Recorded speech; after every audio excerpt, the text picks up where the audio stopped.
Hi guys, good morning. So today we will, so first let's discuss some of the doubts that you guys have, and then we'll move into today's topics. Okay.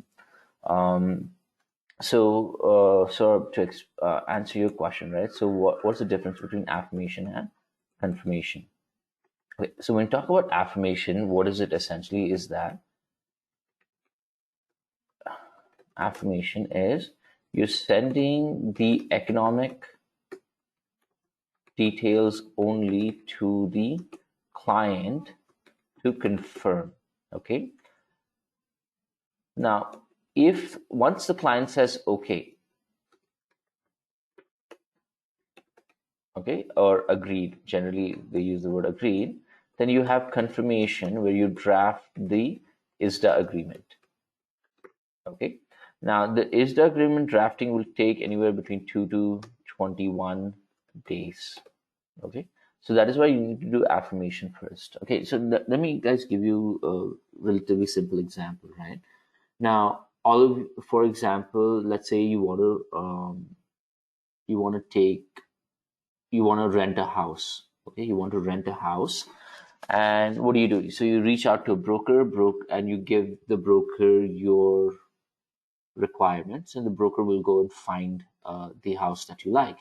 Now, what happens is when let's say you like one house and you agree to the listing, you'll talk to the owner about all the economic details, right? So what is the rent? What is the maintenance fee? Is there a charge for the water bill? Is there how much is the advance? All of this is your economic details, right?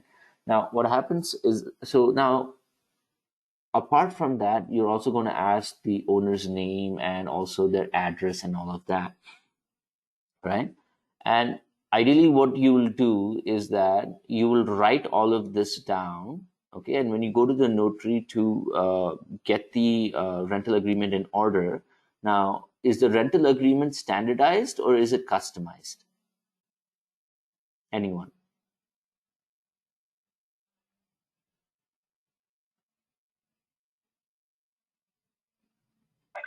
Sir, it is customized. Well, no. So let me clarify here. When you actually look at a rental agreement, right? The terms and conditions largely are standardized, but what is customized is the owner and the renter, right? So if let's say sort of you want to you know uh, rent a house, right, or a flat, the terms and conditions of that rental agreement is standardized, because when you go to the notary, right, that person is not going to specifically type a customized rental agreement for you.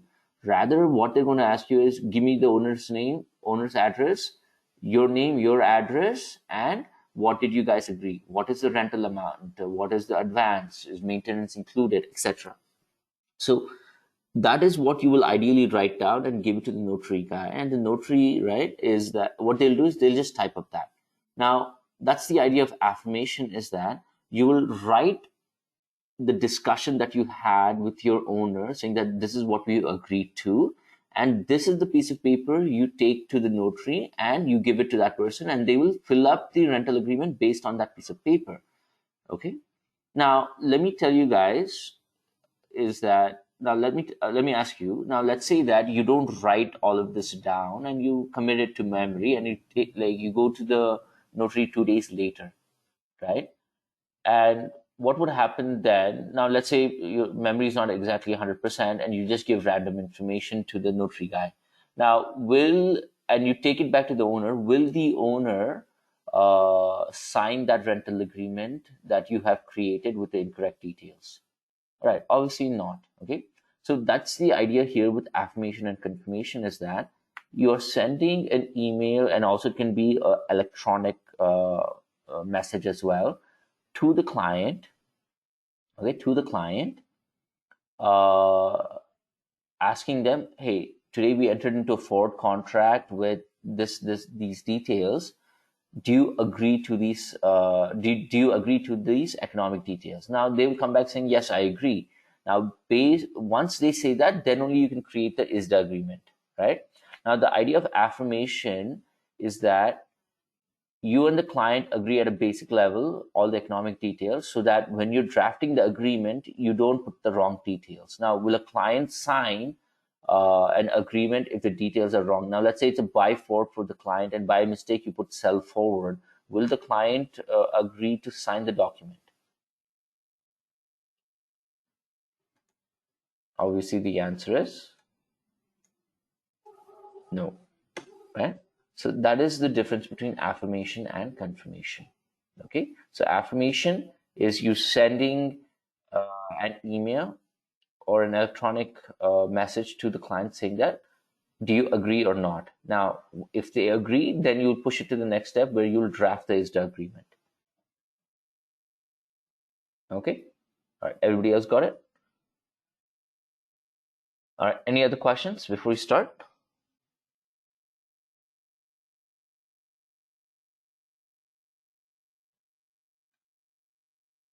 Okay, cool. Let's start, and then later on we can do this. Okay, so now today we're going to talk about RDM and AML KYC.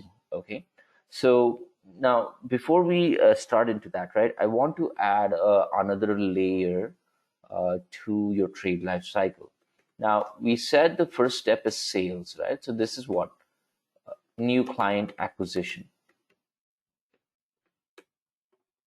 Okay, new client acquisitions, right?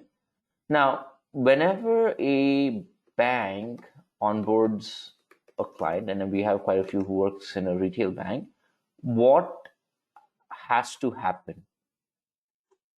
Nikhil, Piyush, what has to happen when you onboard a new client or you get a new client to the bank? So firstly, like Sir, client's background is first checked. Yes. yeah, and the client documents KYC. So first you So client's yeah. and his KYC documents are collected for the verification. Aadhaar, okay, Yeah, that's fine. So documentation. So then after let me account keep it is simple and say yeah, documents. KYC, and you'll also do an anti-money laundering check, AML check, and we'll talk about this. Then after the client, the documentation and all is clear and it's legitimate, what will you do? Anybody have an idea? So we then fill the application forms. Like if the customer wants the saving account, then we can go for the saving accounts form. Yeah. No, that is okay. No, Different accounts. yeah, that's all fine. Okay, so you guys are being that's fine. You're correct. I'm not saying this thing, but essentially, what you will do, right, after a client's KYC check is clear and their AML check is clear, what will you do? You will set up the client in the bank systems. Right? So what will you do? You will not maybe you guys, but you have a data team, right? That creates an account number, right? Account number, it generates a account number for the client. What Yes, else? processing center will do these kind of activities. Exactly. So that's basically the data team. Okay. So what I'm trying to get at is that once you onboard a new client in an investment bank, right, is you will do an AML check, AML KYC. Okay. So AML is anti-money laundering and KYC is know your customer. Then what will you do? You will do reference data management. Okay. So what is reference data management? You will create a new account. You will create an account for the client. You will map the client account to the client name. Right. You will also put in details such as where they are registered, which is the registered entity. Is it in the US, the UK, Australia, whatever it is, right? So that's the job of the reference data management team. Okay, now you got to understand both of these processes, right? AML, KYC, and RDM is extremely critical to the bank. Okay, can anybody tell me why AML, KYC is extremely critical to the bank? So these are the proofs of the clients. As it determine whether the client will default to its obligations. Wait, It's well. One at a time. Okay, Nikhil, you start, please. Yes, it determines that client is like client's background. Also, clients all documents are complete or not. Okay. Yeah, I mean, see, documentation is fine. But Okay. what is the point of doing AML KYC? Sir, Uh, it is Client basically to background. check whether the client will able to fulfill the obligations required from him or not. Okay. What else? Okay, credibility, risk management, confirm the client background. Okay. Anything else? Okay. So let's understand one thing, right? And we'll talk about AML KYC first, and then we'll move into rest, and then we'll go talk about RDM. Okay. So see, the reason why AML KYC is very, very important for especially financial institution is that all banks are worried about the banking system being used to launder money based on illegal transactions. Okay, so that is why AML KYC is extremely critical. Okay, now Nikhil, Piyush, and the others, what you're saying is correct, but that's more from a process perspective. But from a big picture perspective, right? AML KYC is extremely important because this is how you stop the bad guys from coming into the organization, into the banking system or into the financial system, to stop them from laundering money, right? So yes, Prabhakar. So it could be to finance terrorist activities that needs to be stopped, obviously. Now, let me ask you guys this. So when the Nirav Modi scam broke out a couple of years ago, uh, what happened to Punjab National Bank? Do you guys know? Obviously, the stock price crashed and a lot of these things happened. But the other thing that happened was that people went to customers who had accounts with Punjab National Bank, right? They withdrew money, they closed down their account. Okay. Now, So bank run started for some period of time. sorry. The bank run was started for certain period of time. Huh, yeah. So the idea of the AML KYC piece, right, is so okay. So that's in one particular case. Now, let's say that a particular bank is found out that they were financing terrorist activities, right? Financing terrorist activities. Now, would you be very comfortable to have an account with a bank that was financing terrorist activities? Then obviously the answer is no. So what would you do? You'd close down your account, right? So when we look at AML KYC, right, I call this as the first line of defense. Okay.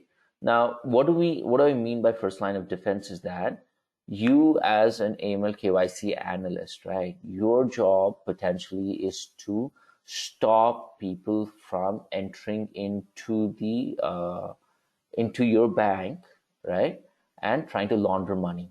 Okay. Now, what happens if by mistake you allow a bank,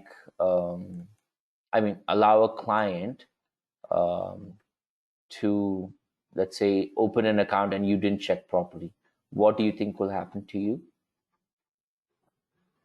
So he can do everything. Like he can get the fake documents also Yeah, yeah. while But let's opening say account. by mistake you allowed a client to open an account, okay, and they were laundering It will money. have multiple repercussions.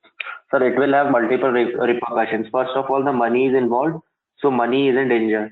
Mm, And then the controllers of the organized controllers of the system, like the financial controllers like RBI and others, hmm. can put impressions on you and have you have to pay the fine. Then to also economically you are getting harassed. Yeah, yeah. So yeah, that is true. And also, cases can be filed. You can actually go to jail, right? Now, here's the interesting thing, right? Is that so the AML KYC process has been around for a very long time, okay? But it was actually after the September 11th attacks in the US that the AML KYC process became even more stringent, even more tough because the the terrorists who entered the US, right? They were able to easily open up multiple bank accounts from different banks within the area. And because the systems are not integrated, they were not able to catch these guys, right? And they were able to easily open bank accounts. So after September 11th attacks, the banks actually took a massive loss in their reputation, like Bank of America and all of that, because they allowed these guys to bring in huge amounts of money into the country, but they never bothered to check uh, what's their source, how they're getting it, etc. Okay, so and that's obviously almost now what 20 years old case, but I'll give you guys a little bit more recent case. All of us know HSBC, obviously, yes. Okay, did you guys know in 2012, 2013, I think HSBC came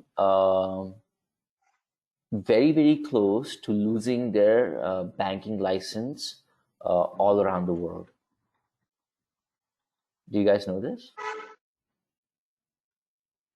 Yeah, Rakshit. Yeah. Okay. So Prasad, can you tell why? Because of money laundering activities that has happened in HSBC, the funds has been like transferred to the terrorist organizations and marijuana drug related organization. Mm-hmm. So they didn't do due diligence on the customers Mm-hmm. that they were having an accounts. Mm-hmm. So yeah, that's the reason HSBC got into trouble. Yes. And Well, recently, like 2 weeks back, DB also got into trouble. yeah. DB also got in trouble. Yes. Okay. So let me give you guys a little bit background on this, right? So this actually happened with HSBC Mexico. Okay. If you guys know Mexico, so it's the country below the United States, and Mexico actually plays a big role in the drug trafficking from South America into North America, right? So what happened was that HSBC Mexico, right, and a lot of the branches in Mexico, or Mexico City, the capital, right, they actually opened up bank accounts for the what do you call it, the cartel, okay, and they didn't do any AML KYC check, nothing. And it was such a big this thing, right? Process that they had in place was that the drug dealers would actually drive in their car and there was a separate window open for them. Okay. And they would bring in like these black, trash bags, right? That we have filled with money, and they would just throw it at the teller and say, you better count everything properly. Even if one this thing is missing, I am going to come after you and I will kill you and your family. That was the kind of threat that was placed. And HSBC Mexico, right, helped to launder billions of dollars to for the cartel. Now eventually how they were found out was actually with the with the Federal Reserve. So they were monitoring all these cash transactions that are coming all around the world, and they noticed that there was a huge amount of money coming in from HSBC Mexico. And then when they started investigating, right, they were able to determine that they were laundering money. And here's the amazing thing, right?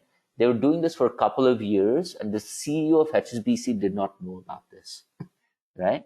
And I think that at the end of it, right, they were actually fined $8 billion for the lapse in AML KYC, right? Now, and I'll give you guys an interesting point. Do you guys know that India, okay, and specifically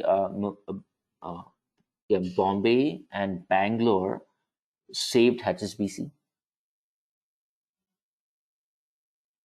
Do you guys know why or how? But I don't want to take it's just my point of view. Okay, please don't go tell everyone. But so what happened was that, see, back in 2012, 13 and all that, a lot of companies were bringing in jobs from all around the world. Okay, so what happened was that when HSBC, when there was a complete collapse in their AML KYC process, right, what ended up happening was that And how I know this is that I have a friend who's a senior VP in HSBC and runs the AML KYC division. Is that for HSBC in 2012 across both Mumbai and Bangalore, they had about 800 people managing AML KYC for a few select parts of HSBC.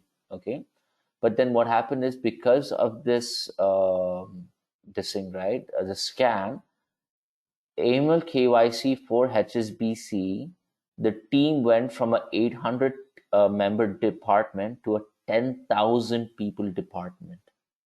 And the Bombay team, Bangalore team worked really, really hard to make sure that HSBC was AML compliant, AML and KYC compliant, right? So that's the background that I wanted to give you guys. Okay, so now let's start off with the topic. Okay, so, and I'll try and keep it a little fun if I can. Okay, so that's why I mentioned AML KYC is the first line of defense, and then we'll talk about RDM in a bit. Okay, so when we talk about AML, right? So AML stands for anti-money laundering, and KYC is know your customer. Okay. Now, let me guys ask you a question. What is money laundering? Before we talk about anti-money laundering, which is the opposite, what is money laundering?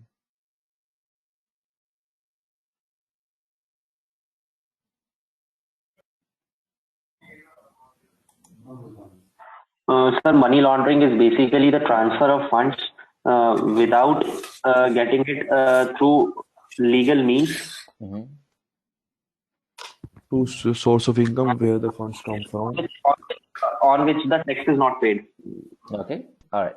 So, yeah, correct. So when we look at money laundering, so all of you are correct, right? Illegally obtained money, transaction of, so I wouldn't say illegal money. So transactions, the transaction is illegal, right? And we'll talk about all Can that. I try, Rishi? Yeah, sure. Go ahead, Prasad. Yeah. So if we can break down the two words, like laundering is a process of cleaning, Mm-hmm. and money laundering is a process of cleaning the dirty funds into a clean funds. Mm-hmm. So with the help of like 2 to 3 process, first they'll inject the money to the bank and they'll make several transactions Mm-hmm. to cover up the identity or the source of that funds that they have got priorly. And ultimately they'll combine all the money into one big chunk of money which they showcase as a legal funds. So that's the process of money laundering. Okay, very good, very good. Okay, so now let's look at this, right? So when we talk about money laundering, what is it essentially? Is that you have dirty money. So dirty money is basically money that's come from illegal activities, and you want to clean that. Okay, laundering means to clean. So you want to convert dirty money to clean money, or black money to white money, or illegal to legal money. Okay, now, so that is money laundering. And what is anti-money laundering is that you have controls in place to prevent money laundering. Okay, so that's what we mean by money laundering and anti-money laundering. Okay, so money laundering obviously is bad, and anti-money laundering is what you're going to do to stop the money from stop the money to being converted to white money. Okay, now I have an interesting question for you guys. Sorry. Okay, so I have an interesting question for you guys. How do you actually make black money? Does anybody do black money dealings? Actually, don't say anything. This is a recorded session.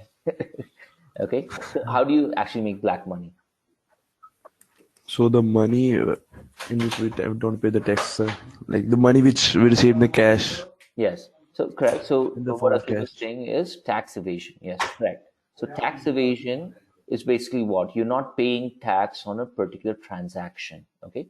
Let me ask you, like again, an offbeat question here. What are the two things that you cannot escape in life? Do you guys know this? It's an old saying. So firstly tax and Sorry, Death and tax. Okay, so there are two things that you cannot escape in life. That is death and taxes. Okay, so maybe you can escape death in maybe another 20, 30 years. They're actually working on human longevity programs, but tax though, no chance, right? All right. So, right. Yeah. Yeah. And trust me, like some of you are working, you understand, so you get your salary and you see that tax that is deducted, right? It's kind of, you feel bad. Now, why you feel, so let me be clear is that why I kind of feel bad is I'm actually paying so much tax back into the country, but I don't see any benefit, right? I don't see any benefit in I'm not getting any benefit basically, right? Oh, very good, Nikhil. Currently, you're not in the tax. I'm good for you, all right? But and let me draw a parallel, right? So, yes, but in the UK, right?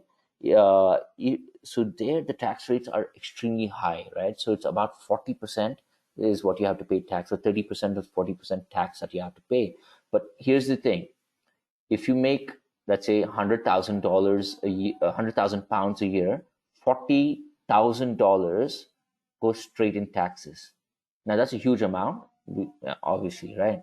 Now, but that 40,000 that is going in tax, right? You're getting free medical care. Okay. Now let's say somebody like you are not well. It could be even like for example, coronavirus. You can just go into the hospital and you don't have to pay a single shilling or this thing.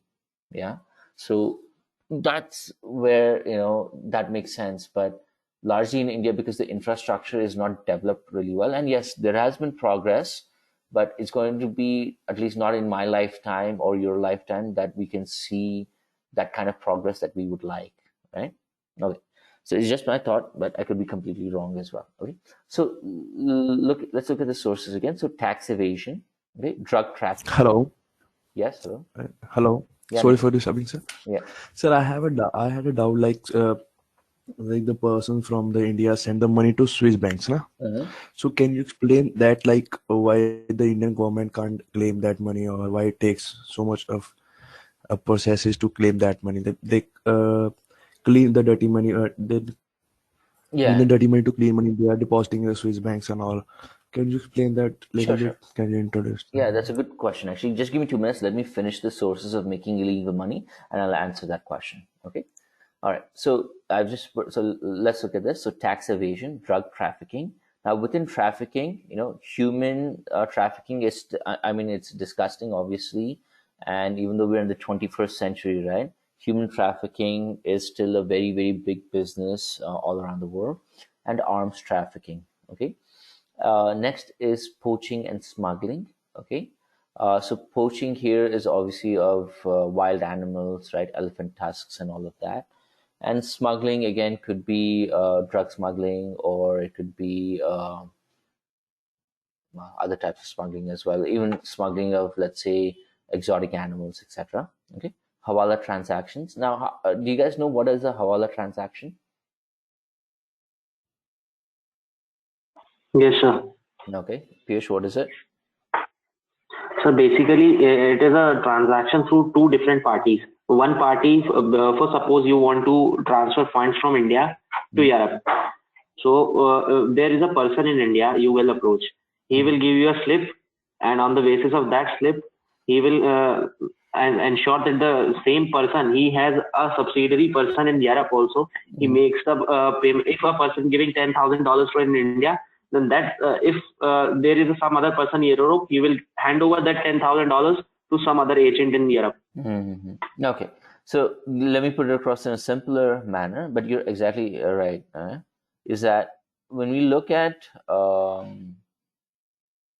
hawala transaction, basically you're moving money outside the financial system. Okay, so you can please put yourself on mute.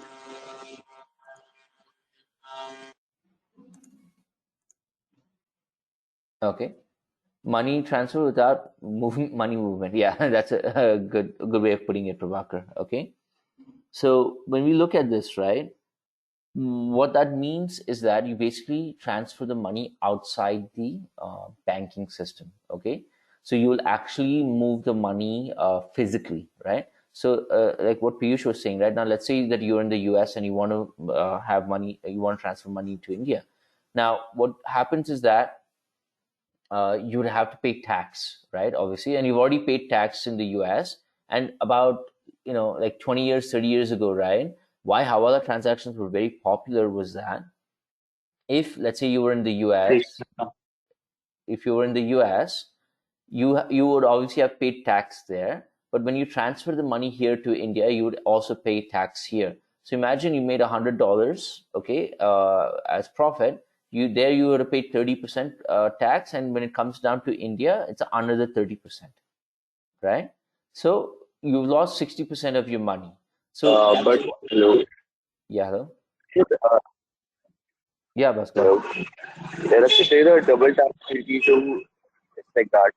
A Yeah, person who has taken tax like in US, who has given the tax in US, cannot give tax in India. It's a double yeah, tax yeah. treaty. But that was Basically the agreement between India and US regarding double taxation avoidance was signed in 2013 only. yeah, so that's what I'm saying. 20, 30 years ago, there was no this double tax avoidance, right? So that is why Hawala transactions were really popular at that time. Nowadays, because of technology, it has reduced a lot, right? But only in 2012 or 13 is when India signed the double tax avoidance treaty, right? Is when especially NRIs were able to freely transfer money into India. But prior to that, right? You used to see a lot of huge amounts of money moving outside the financial system, and these were all Hawala transactions, right? So you got to understand that this is Abbas, is that this is relatively new, the double tax avoidance treaty for India. It's just been 8 years, but Indians have been abroad for more than 40, 50 years, right? So that's how they've largely brought in a huge amounts of money to into SBI especially, because that was the big bank and still one of the biggest banks now, is that they used to do Hawala transactions and the bank managers obviously would not say anything. Okay. All right. So the last one is gambling and Hello, betting. hello, Yeah. hello, sir. Yeah, Preetham. Good morning, sir. Good morning. Sir, some countries like India have made Hawala illegal due to its informal nature and absence of regulation or oversight. So, Hmm. is Hawala in other countries is legal or not? No, see, Hawala transactions are illegal irrespective of what part of the world. Means basically in Europe, sir. Yeah, anywhere in the world. See, basically, what are you doing, right? See, when you look at Hawala transactions, you're moving money outside the banking system. So if the money ends up in the wrong hands and that person, let's say, works for terrorist organizations and they buy weapons and then they kill people, right? So that's the risk in Hawala transactions. So Hawala Yeah. transactions is illegal anywhere in the world. Okay? Okay, sir. Cool. All right. So are we clear with this? What is money laundering? What is anti-money laundering? And what are the sources of making illegal money? Yeah. So you guys write this down. And in the Hello. meantime, I will answer Nikhil's question. Okay. Hello. I do have one question. Should I wait for Nikhil's question? Yeah. Let me finish with Nikhil's question and then I'll answer. Yeah, sure. Okay. So Nikhil, that's a really good question. Okay. So first of all, you got to understand that Switzerland, right? They have the strictest uh, laws in relation to banking, okay, and the Swiss banking secrecy laws, okay. So what happens is that if you open an account in Switzerland and you deposit money there, right, they're not really bothered about how you got it, where you got it. And here's the other thing is that they will never uh,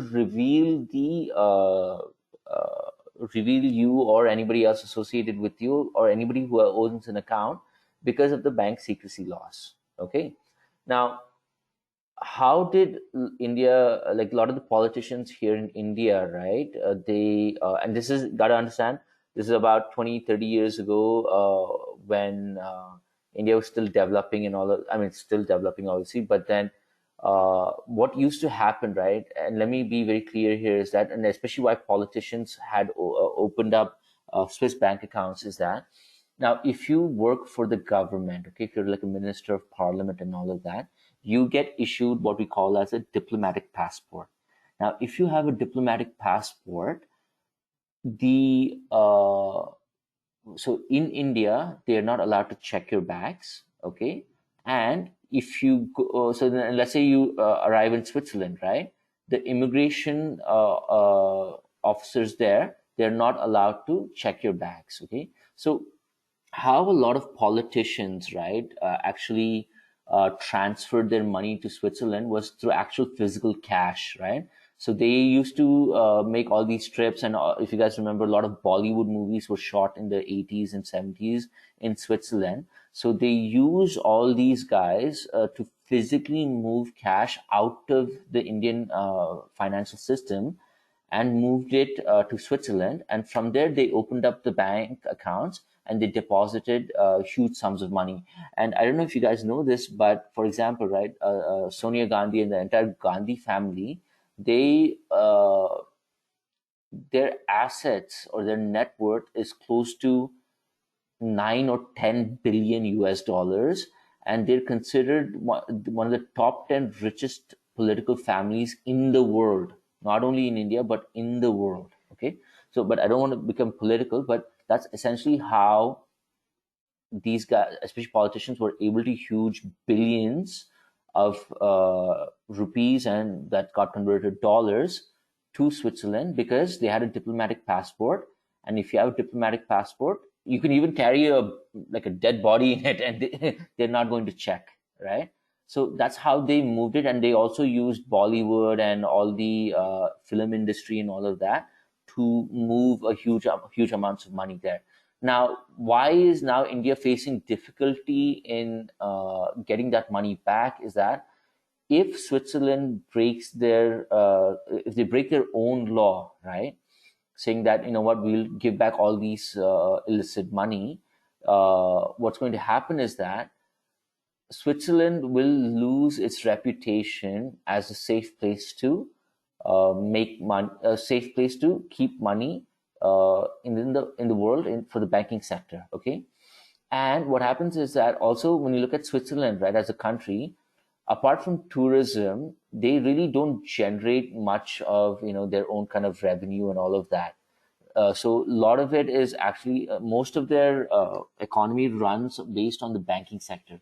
So if they break their own secrecy laws or say, you know what, I'm okay to release this, like what Preetham is saying, 34 lakh crore back to India, nobody's going to want to do business with Switzerland. So that is why they've said, okay, see, we don't know where these guys are coming from or whatever has happened. As long as they open an account with us and they deposit their money with us, we don't have a problem with it. So that is why India and other countries are struggling to get back all that black money. Yeah. So see, at the end of the day, they'll be in talks, okay? But I'll tell you honestly, Switzerland will not reveal too much. They're not going to reveal too much. Okay. So you were saying like they have the strict law in the banking law. Sorry? So how they are supporting? You said that there are strict laws in the banking system in the Yeah. Switzerland, right? Yeah. Yeah. So how they are supporting this type of money laundering things like illegal money happening in the accounts of the Not really, because so even, much of money? for example, right, even terrorist organizations like Al Qaeda and all of that, right? It was suspected Yes, yes. when Federal Reserve did their investigations, right? They actually found that there were bank accounts linked in Switzerland to Al Qaeda and various terrorist groups. So on the face of it, it looks like they're not doing anything. Because see, if they did do Okay. something, then they would have Bad image. Yeah. yeah, they would have a bad image, and they would actually lose the reputation of being, you know, a place where you can park your money safely. That's the idea. Okay. Okay. Okay. Thank you. All right. Cool. All right. So you guys done writing this? Come on, quick. See, I know you guys want to have discussions and all of that, but then I need to really get through these topics as well. Okay. So Preeti, you had a question. So quickly ask your question.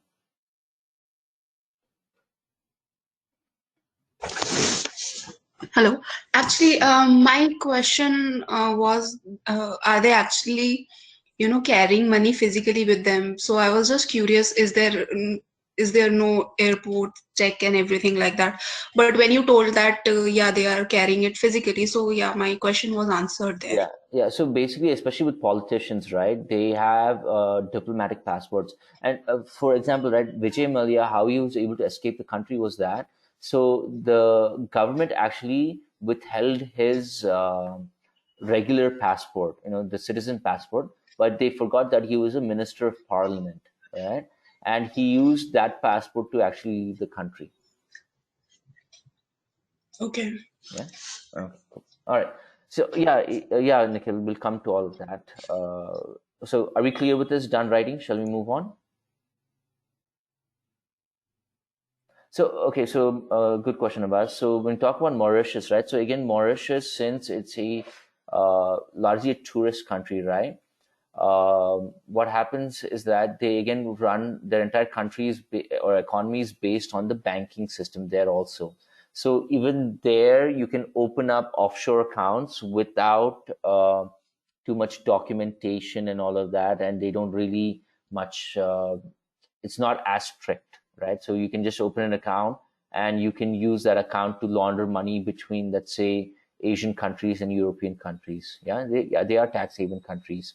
So you have Mauritius, you have the Caribbean islands, you have Macau in the Hong Kong region. So you have quite a few, especially island countries, right?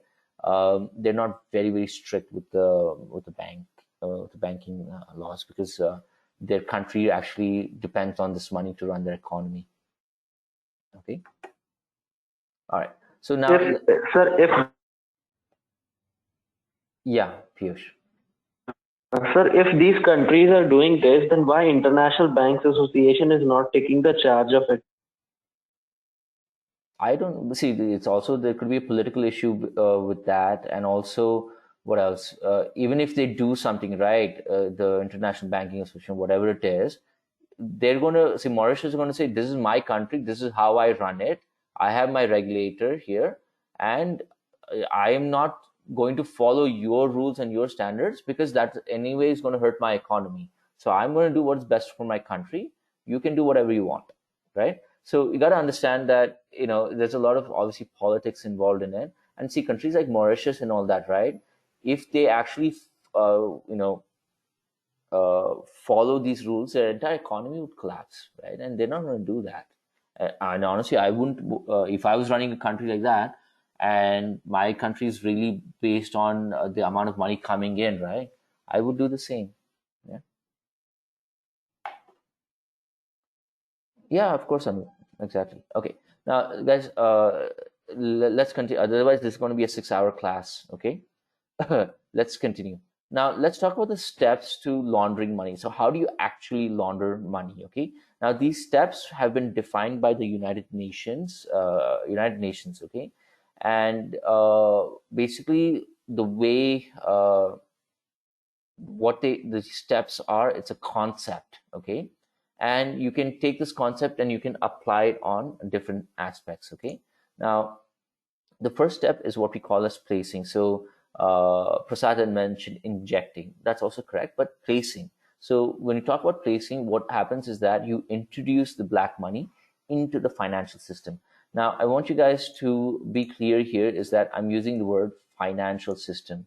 So it is not only the banks, it can be insurance companies, it can even be retail banks, commercial banks, it can also be investment bank, it can also be insurance, it can be a stockbroker, right?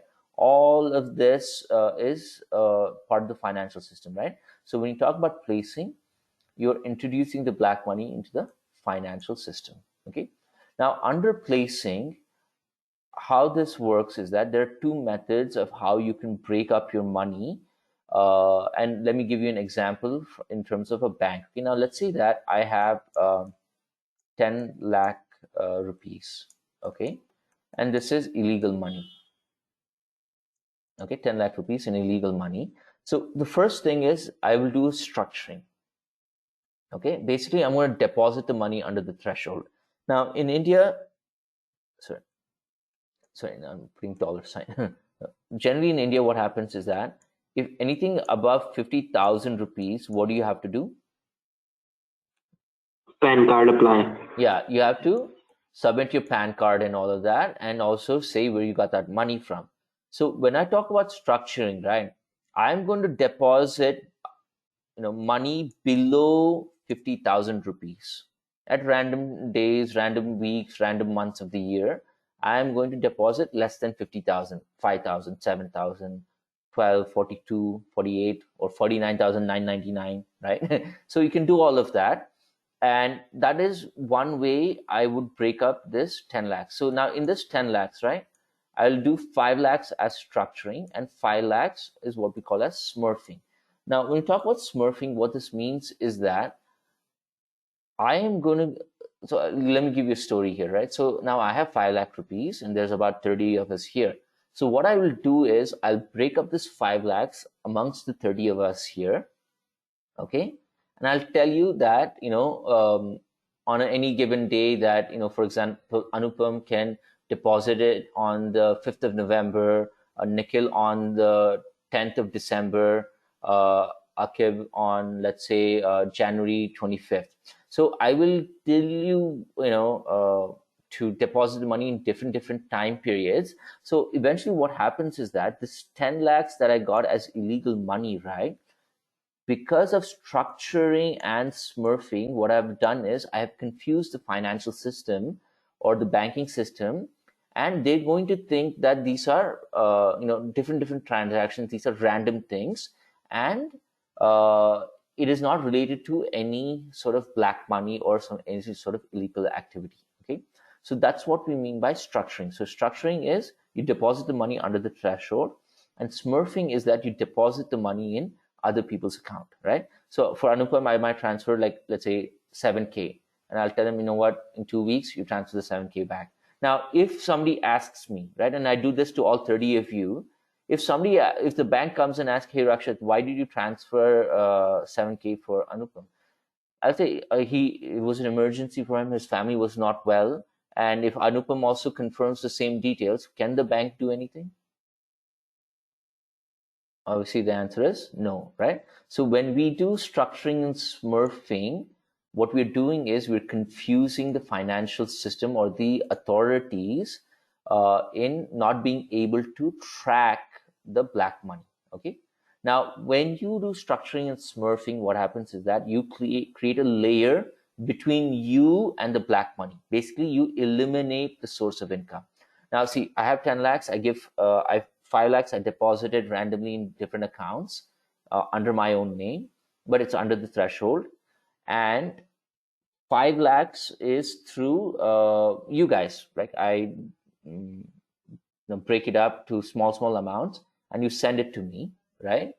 And they're not going to really question that, or rather, this technology is getting there, but largely they're not going to really dwell too deep into where this is coming from and why, because these are all small amounts. Okay, so that's what I'm saying, Preeti, is that they will not ask if, unless the amounts are big, right? Is when the bank will be able to flag that, right? That's when the bank will be able to flag it. But if it's all small amounts, 5K, 2K, 3K, they're not going to bother with that, and the systems are not calibrated for that. So anything of 50,000 and above is when a slight flag gets raised. Okay, so by doing structuring and smurfing, you create a layer. Okay, and that layer, and by creating that layer, you basically eliminate the source of income. So if somebody tries to track this 10 lakh rupees back to me, will they be able to do it if I have done structuring and smurfing? This 10 lakhs, if I do structuring and smurfing, right? Obviously, the answer is no. Yes, Prabhakar. So I'm doing it by depositing money in small amounts. Okay, and what Ritesh is mentioning, right? It's a really good point. Is that if you guys remember what happened, right? There were so many people who had so much money in physical cash, right? And when demonetization happened, what happened? All that money became worthless, and they were not. And then they got in trouble, right? because this is the problem with making a huge amounts of black money, is that if you don't continuously keep washing the money, right, then at any given point in time, if something like demonetization happens, your money becomes worthless, right? So there was a lot of interesting stuff that had happened there. Okay, so placing, layering. The last step is integration. Now we talk about integration. What happens is that you successfully convert the black money to white money. Okay, you successfully convert black money to white money. So these are the 3 steps in money laundering: placing, underplacing, structuring, smurfing, layering, and integration. Yeah, so Pritam, I wouldn't suggest that you say that out loud to many people. They'll take offense for it. But So please, sir, please integration. hang on, Piyush. I wouldn't say that out loud, Pritam. A lot of CA guys would get offended by it, but you are right, is that the CAs, because they're good with accounts and they understand how money works, right? They can actually be a big help in helping you launder the black money, right? All right. So, Piyush, integration is easy. That integration means it is the successful, so that 10 lakhs, by doing structuring and smurfing, I can successfully then integrate this money, or basically this black money has become white money. That is what is integration. It means the black money has been successfully converted from black money to white money. Okay, thank you, sir. Yeah. Okay. So guys, quickly write this down and then we'll move on. Quickly.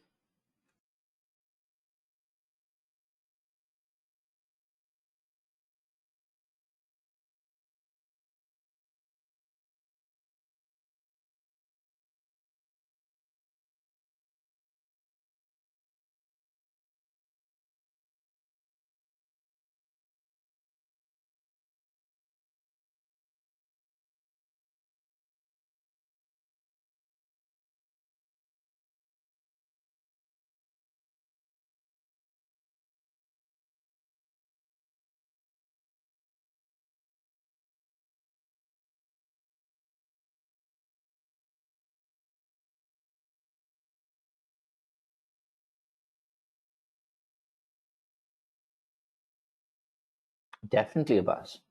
So if you go to an AML KYC interview, right, they will ask you what are the steps in money laundering. And actually, and good that you brought it up, is that I want you guys to do a bit of homework. And by the way, you guys have not been sending your homework that I have been telling you to do on email, right? The trade life cycle stuff, I don't remember receiving it from all of you, right? Yeah, Nikhil, I remember yours, but the others not. And here's the thing, right? It's not mandatory for you to do it, but if you fail in an interview, right, or you fail the mock interviews with me, don't come crying to me. Okay, I'm not gonna stand for it. So homework for you guys. Now, this homework is obviously not on LMS. Let me clarify that also. You have to research. Okay, what I want you to do is research the current trends in money laundering. Okay, and research the current trends in money laundering, and I want you guys to figure out. Now, let's say you have 50 lakh rupees. Okay, you have 50 lakh rupees in black money. Okay, I want you to create a process of being able to successfully convert your black money to white money. Okay, and this is a standard interview question. Okay, now obviously the only way you are going to be able to answer it is you need to first read what are the current trends in money laundering, and then create your own methodology. Now, and again, a lot of you guys, right? And I'm not specifically saying you, but students in general, right? You guys don't want to put effort and do a little bit of research and hard work. When I give this assignment, right, I get 4 lines, right? I get 4 lines of, being, so somebody has 50 lakh rupees. In 4 lines, they're going to this thing. Sir, I will go to real estate. I mean, that is all such amateurish answers and such, what do you call it? basic answers, right? You're like, so if you are interviewing with the senior VPs and like at my level, right? We will think, we will just think that, this person is not very dynamic, or is not very driven and motivated, right? And in the past 4 years, right, I have had only one student who actually took like a week, researched such so well the topic, right? And he actually wrote like a 10-page like a small project thesis on how he would launder money. That's been the only student till date, okay? And I want you guys to go a little bit beyond what you're capable of, okay? And I'm not going to give you the answer for everything. And that's another, this thing that I've been noticing is that all of you guys want answers, but you don't want to work for it, right? So the homework is research the current trends in money laundering. Now, you have 50 lakh rupees in black money. I want you, using the steps in money laundering and the current trends in money laundering, to create your own process of how you would convert 50 lakh rupees from black money to white money. Is this clear with everyone? And please, if you're going to send 2 lines, 3 lines, and all of that, right? Don't bother. Just say that you can't do it. I'll actually respect you for that. Okay. So don't give nonsense and, BS answers, right? So give proper answers, right?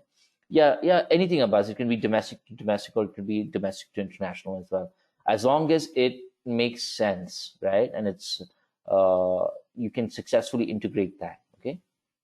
All right, everybody done writing?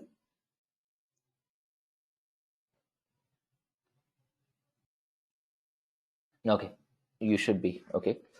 So, and guys, with this email homework, right? If you're not doing it, right, and this is to help you, I don't get anything out of it, right? So, if you are not doing it, it's not my problem. But please understand, when we have your mock interviews and all of that, there is a very good chance that you will fail. Okay. All right, so let's come back to this. Now, when we look at the, so we talked about money laundering, anti-money laundering, and what are the steps in money laundering, okay? Now, what is one of the ways to stop money laundering is with your KYC process, okay? Now, there are 3 steps in the KYC process. So the first one is what we call as CIP, okay, which is customer identification process. And basically here you're going to find out the customer and their source of income, right? So like what Nikhil and Piyush and all do is they collect all the documents from the client and they validate those documents. So Aadhaar card, PAN card, address proof, etc. Okay. Next is the customer acceptance process. Now in CAP, what you do is that you find out who the ultimate beneficiary of the account is, and you accept the customer into your bank. Okay, now, let me clarify what I mean by this, right? So based on the documentation that has been submitted by the customer, you are going to accept the customer, or you're not going to accept the customer, right? So what you'll do is you will verify those documents, right? So if the verification process is clear, the what do you call it, the documents are clear, then you will accept the customer into your bank. So that is why I'm saying that you find out who is the ultimate beneficiary of the account. Okay, basically you're saying that, okay, the person who submitted the documents and that person are the same person. Now, once you accept the customer into the bank, you are going to risk rate your customer, and we call this as customer due diligence. Okay. Now, in customer due diligence, there are 3 sub points, which we call as simple, standard, and enhanced. Okay. And again, this is low, medium, high. In India, we generally use low, medium, and high, but from a what do you call it? UN perspective, United Nations regulatory perspective, they classify it as simple, standard, and enhanced. Okay, so simple are 90% of the people will fall under this, is salaried and students. Okay, now why do we classify them as simple? Is that the source of income is straightforward, right? So you're working for company A, and company A, and you have company A has a bank account, let's say with ICICI, and you have a bank account with ICICI. So it's very easy to track. Okay, it's very easy to track where that money is coming from, right? So students, for salaried people, and for students, obviously, it's going to be your parents. Okay. Now, when we talk about standard, this is the medium level of risk classification, and this is basically non-designated financial businesses and professions. Okay. Now, why this classification? And these are for professionals. Okay. These are basically for lawyers, chartered accountants, doctors. Okay. Now, why do you think for chartered accountants, lawyers, and doctors, why a standard classification? Do you guys know?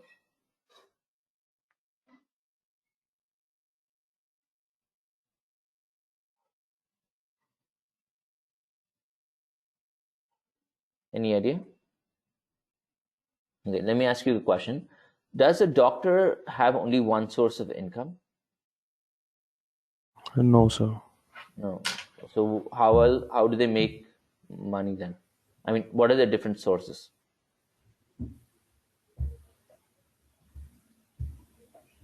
So they open their own clinic also, and by the Private time different hospitals, clinics. Consultancy they, by home also. they work in different hospitals also, and they open their own clinic also with that. Yes, correct. Right. So they work in multiple hospitals, right?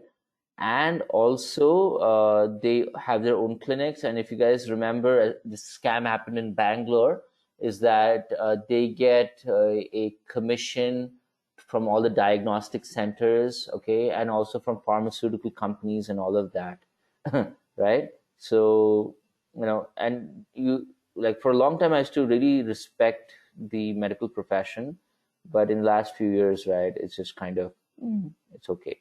I'll figure it out myself. Yeah. And a lot of times I've actually healed myself without going to the doctor. I know I'm not supposed to do that, but then for me, like, I have yeah, the pharmacy. The pharmacy is the best. You go to the guy and say, "Sir, I have this problem."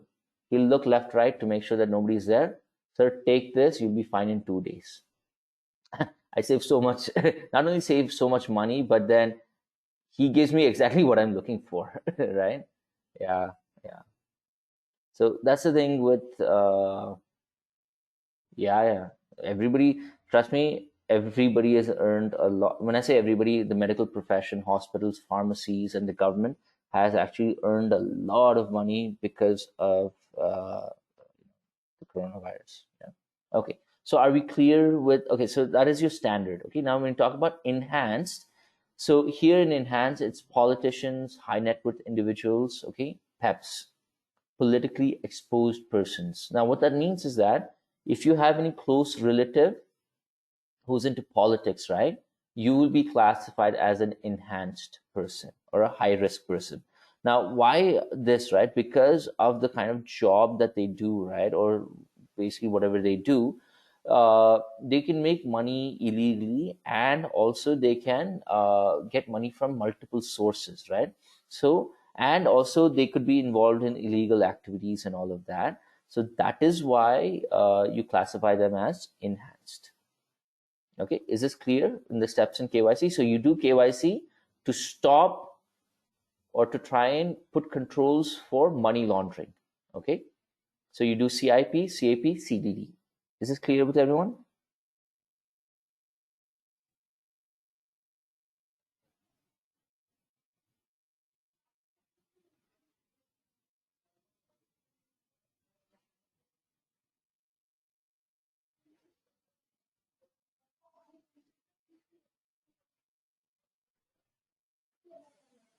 Okay, okay, aliens from outer space.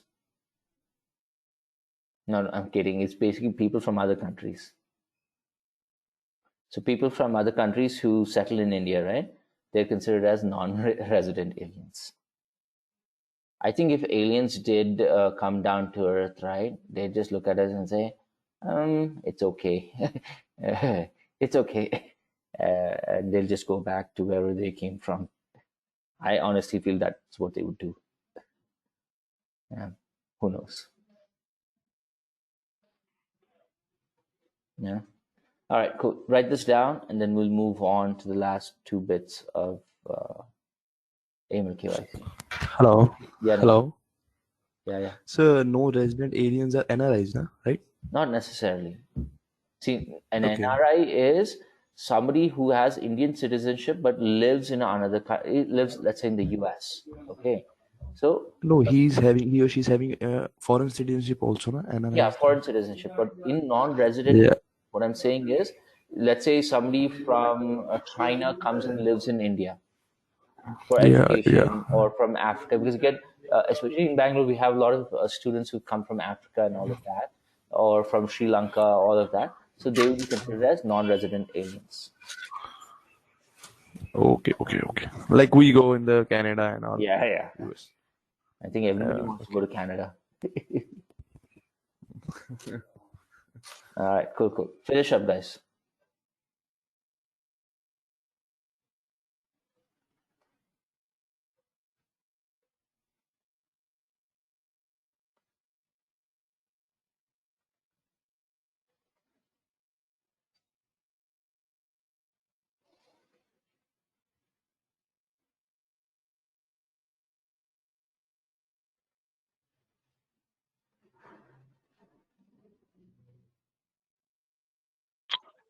So, Yeah, Vinod. That's it, sir. hello. Yeah, Vinod, go So ahead. I have a question about this enhanced the higher risk professions like PEPs and HNIs. Huh. HNIs is cool, but on the PAN card or Aadhaar card, we don't find any this clue that the person is from PEP or HNI. Hmm. So I have faced this problem earlier in the banking system. I have opened an account of PEP, Hmm. but he hasn't closed. He didn't close. There was not a disclosure that he is from PEP or political family. So Yeah, I got into trouble when yeah. my boss. So in this process, when we go into the office, this investment banking KYC process. Hmm. So how do we get to know this person is from PEP? Is there any source of Very good um, question. Very good question. This is the questions that you guys should be asking, right? Damn good question, my friend. Okay, so I'll just answer the question. Okay, so there is so let's understand one thing. So when you guys join an investment bank, right, you will get access to a lot of information and also to systems. Okay, now there is a system called as World Check. Okay, WRLD, uh, World Check. Okay, now, work check basically, right, is a system that is maintained by all the not only the regulators but also all the what do you call it, clandestine operations like RAW, CIA, all of that, right? So what happens is that this platform, right? Now, let's say you put in somebody's name, right? Now, what happens is you put in that person's name and their date of birth, because date of birth will be obviously unique. Then you can actually find out, and this is especially with Western countries. Okay, in India, because we've not digitalized a lot of the things yet, right? You can find out where they were born, who are their parents, what school did they go to, what college did they go to, how did they graduate, whether they have any criminal records, what are their associations, have they been ever arrested. All of that is available. So when you join an investment bank, you will get access to these kind of systems, and you will put the person's name and their date of birth. Okay, and generally see, names can be faked and changed, right? But date of birth cannot be, to a large extent. So you put in the date of birth and that person's name, and then you can see whether they have any criminal associations or they have any links to politicians and all that, and then they would flag it off. Now, I'm not sure in India if we have that kind of technology. There is, I know RBI has one, but until unless somebody actually discloses it, right? It's a little difficult. But I want my question to Vinod would be: how did your manager come to know that he was a PEP? um, he got into the meeting where this Kapil Sibal, the you know the lawyer, Hmm. Kapil Sibal, the commercial lawyer, I mean the corporate lawyer, Hmm. he got into the meeting for some issue with Hmm. SGC Bank and legal issues. Hmm. So he got that information from there that the person I have opened the account for, Hmm. he was a friend of Kapil. I mean Ah, friend or the business acquaintance. partner. Yeah. So yeah, So he was from PEP family, the Mm. political family, Mm. and he didn't disclose this thing to me that he is from this family. And I got this reference from somebody that you have to open an account for this Mm. person.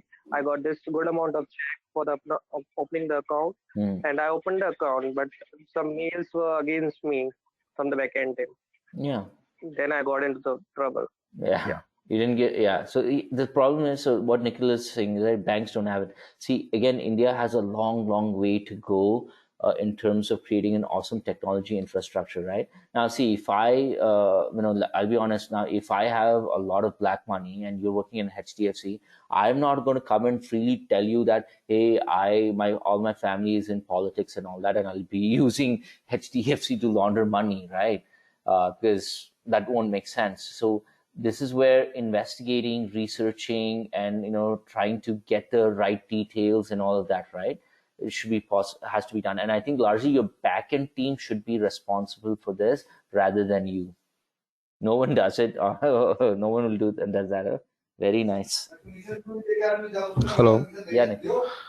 Hello. So I had a doubt. Like we are in the basically the front office in the retail banking, na. Mm. So the person who is seeing the client, matlab, like office is in the Bombay, so they are responsible for that, na.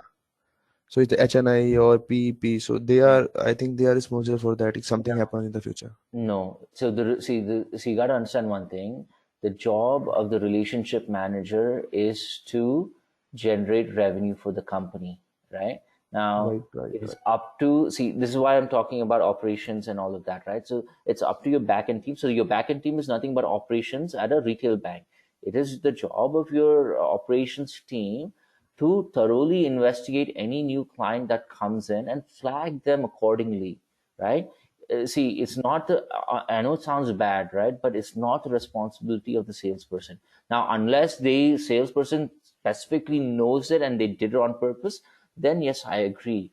But it's largely the responsibility of the operations team in a retail bank or an investment bank to verify the client that is coming in. It is not the So responsibility. basically, in a retail bank, credit department is responsible for this. Huh. But then see, if you have limited information, you can't really do much. So that's why I'm saying that India, still has a long way to go in terms of developing a proper infrastructure. Infrastructure is in place, then only you'll be able to find out. Otherwise, you won't. So basically, the world checking mean that in the in the our police system also there is a system is there now we like match the Yeah, person in the crime record or the, like yeah, similar to that, na? yeah, it's similar to that. Okay. But this world check, you can access almost anybody's name and details and all of that. You In can IB also, when we will enter, like they will give the access to us. yeah. So when you, let's say, join an AML KYC team in an investment bank, right? And depending on the team, you'll get access to these kind of information. Like I have Okay. placed a lot of students here in Bangalore in AML KYC. They've and they keep in touch with me. So they have told me interesting stories. So I think Nikhil, you only were asking, right? So how does this and all that help, right? See, even when you look at an investment bank, at the end of the day, it is a bank and it's a financial institution, and there are bad guys who's willing to take that risk to open an account in an investment bank and basically try and convert that black money to white money. And you being part of AML KYC is that first line of defense to ensure that it doesn't happen. So this is what you'll be doing. Okay. Yeah. Thank you, sir. Yeah, Saurabh is on a roll. Relationship doesn't. It's all in a relationship. No one wants to take the risk, of course. Credit manager can raise their hands if something bad happens, of course. Bad guys are in the bank as well, of course. Saurabh. Bad guys are everywhere. Yeah. So there's nothing much you can do about it. Okay, so let's continue with the next part. And so the last part of the AML KYC, then we'll quickly move into reference data management. Okay. Now, one of the ways now let's say, for example, right, a client beats the AML KYC check. Okay. Now, there is, so like I mentioned before, AML KYC is the first line of defense. Okay. Now, what happens is that now, even if a client beats that, right, there is a possibility that they beat it. Now, what is a way that you can stop, let's say, that money from going out to reaching to a bad guy, right? So for that, there's something known as the OFAC list, okay, OFAC, and that stands for Office of Foreign Asset Control, okay. Now, this is a very interesting list, and you guys can access it. You can download it even, right? It's basically a watch list of all known terrorists, their aliases, uh, drug drug kingpins, cartels, any known bad guy, right, in the world. And by the way, it's a big list, right? So has that list updated on a daily basis through all the intelligence services like RAW, CIA, MI5, and all that. So these guys will uh, you know get all that kind of names through their network, and they will feed it into the OFAC list. Again, RBI again maintains its own, but the OFAC list is your last line of control, or last line of defense. Okay. Now, how does this work? Right now, let's say you are in, let's say, FX payments team. Okay, and this is your payment system. So let's say that you have to make a $10 million payment to a client. Now what happens is that when you make a payment, it doesn't immediately go to the client. Okay, well, rather what happens is that it goes into the OFAC list. Okay, it's a filter. Okay, and if the client, so yeah, in any payment, right, you have to put the name and the account number, right? So if the name matches anyone on the OFAC list, right, the payment gets stopped, and the OFAC team will come to you and say, hey, it looks like you're trying to make a payment to a bad guy, right? But then you have to get the necessary documentation. Maybe you need to check with AML KYC team and all of that to ensure that these guys are two different people. Okay, so the person on the OFAC list and the person in your payment are two different people. So as long as you can give that justification and justification, if you can give that, then only the payment will be released to the client. Okay, so this is the idea with OFAC. So OFAC team again is there in investment banks. It's also there in retail banks. Okay, but the OFAC team, what they're going to do is that they will monitor all the payments that a investment bank makes on a daily basis, as well as receive. Okay, now you might think, oh, making a payment to a bad guy is a bad thing. Yes, it is a bad thing, but it's also worse that you receive money from a bad guy. Now, why? That means that somebody gave this bad guy confidential information about the investment bank in terms of what do you call it? In terms of the account name and number, and they shouldn't have that, right? So what happens is all the incoming and outgoing it goes through the OFAC filter queue, and in case there is a hit, right, the payment will stop if it's outgoing, and the payment will stop if the money is incoming. Okay, it'll be held in a like a suspense account, and you'll investigate and find out whether it is a illegal transaction or not. No, so sort of this OFAC list, right, is one of the most secure lists in the world, and there's never been a breach. So there hasn't been any negligence, because obviously it's very important, right? So from my understanding, there has been no negligence from the OFAC side. And OFAC, by the way, is maintained by the US Treasury Department. The Central Bank of the US maintains the OFAC list. Okay. All right. Are we okay with this? Yeah. So, sir, you're saying a fact list contains every country's information. Yes. Crime. Yeah. So you have Indian terrorists, you have UK terrorists, you have American terrorists. So data will be huge, I think. So, no? Yeah, it's huge. You would be surprised. You guys can actually download that file. See if you know anyone on that. So this also works is like the persons transfer the money to terrorist accounts also, na? Yeah.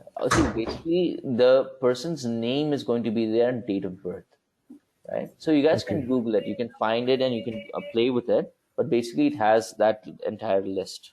So just Google OFAC list and Okay, you given on the can, Google also. huh? Okay. Yeah, on It's given on the Google. yeah, yeah. Okay, thank you. Sir, sir, if this OFAC team, if it comes to a bank, so that means they have the authentic information. So I think the bank can't give any justification also if they do anything like that, right? Yeah, yeah. That's why, so that's why, especially with investment banks, they're because of the value of the transactions, they're very, very strict. Now, I don't know in retail banks whether you guys have any kind of filtering system that stops payments from going out, but in investment banks, we have this. And the thing is, see, if somebody, see, if a bad guy actually, now let's say you make a payment and it's going to a terrorist organization, that means somebody within the company is also maybe linked to the terrorist organization, right? So that's why AML KYC and all that is a very, very critical process, right? Yeah, but you are right.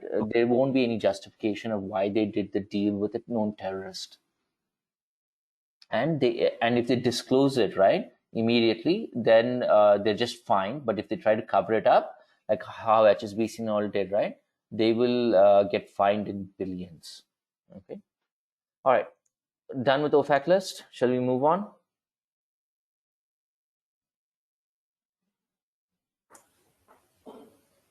No, Preeti, good question, but it doesn't come under AML KYC. It is a separate team. So, and again, depends on company. So, when I was in Goldman, the OFAC list was under the Treasury Department. Okay. When I was in SocGen, the OFAC list was with the payments team, right? So, it's not under AML KYC per se, but it falls under the anti-money laundering and know your customer purview as well. Okay. All right. Now let's look at the last part is what we call as sanctions. Okay. Now when we talk about sanctions, I don't want you guys to think about it in terms of a government, um, granting something. So when we talk about sanctions here, we're talking about restrictions. Okay. Now so when we talk about restrictions, there are two types. Okay, which we call as economic sanctions and industry sanctions, or industry sanctions. So when you talk about economic sanctions, right, you don't do business with the entire country. Okay, you don't do business with the entire country. And when you talk about industry sanctions, you don't do business within a specific country. So for example, right, even though India and Pakistan were quote enemies, right, there's a lot of business that happens between them. Okay, but India and Pakistan will not sell weapons to each other, right? That's an industry level sanction. Okay. Now, economic sanction is like countries where you don't do business with them at all, like countries like North Korea, uh, Iran, Syria, Lebanon. I don't. There's about 7 to 10 countries, right, that you're not allowed to do any business with because it's on economic sanctions, and it is largely this sanctions are agreed upon by the United Nations and the US. Okay, now US has a separate list because they're the US, and then the UN has a slightly different list. Okay, now how do you end up on the sanction list? Is for three reasons. Okay, the country is known or suspected of money laundering. Okay, the country is known or suspected of financial terrorism. Okay, and the last one, and this one kind of is illogical here, is that uh, it's they will end up on the sanction list if they don't improve the moral conditions of the country. So, for example, right, North Korea is a dictatorship, and the people who live there, right, they are suffering big time, right? And if you guys read about North Korea, you'll be very, very happy that you live in India, right? India obviously has its own challenges, but North Korea is a terrible, terrible place, right? So, if the people of that country are treated badly, right, then the UN will impose sanctions on them, and that sanctions can be an economic sanction or a industry sanction. Okay, yeah, Preetham. But Cuba, I think, has recently come out of the list, and with Cuba, right, that actually has to do a lot more with U.S. politics than with people being treated badly and all of that. Yeah. And Fidel Castro, he passed away, I think, a few years ago, and Cuba has opened up, right? So it's no longer on the sanction list. Yeah. Okay. So quickly write this: OFAC list and sanctions. Yeah. Sir, I think with Iran we have some business, sir. Yeah. With Iran. Iran, See, that's the thing. We don't now we necessarily. have, but just Sorry, go ahead. yeah. Yeah. So before 1 year, USA they intervened on this issue. That why we are having business with Iran. Yeah. So like before, like 1 year back, I guess. Yeah. That's because we're taking oil from Iran. So basically, in the sanctions, we get to know about the UN also marked the stoppage to the some of the countries who don't to supply the arms. Yeah. So the UN and US decide who will be on the sanction list, either countries or individuals, and all members who Okay. are part of the United Nations have to follow it. So basically, to answer your question, it's both, right? So UN has its own list, and individual countries have their own list as well. So it's So not basically, sir, necessarily sometimes like happens countries don't follow the rules also. sorry.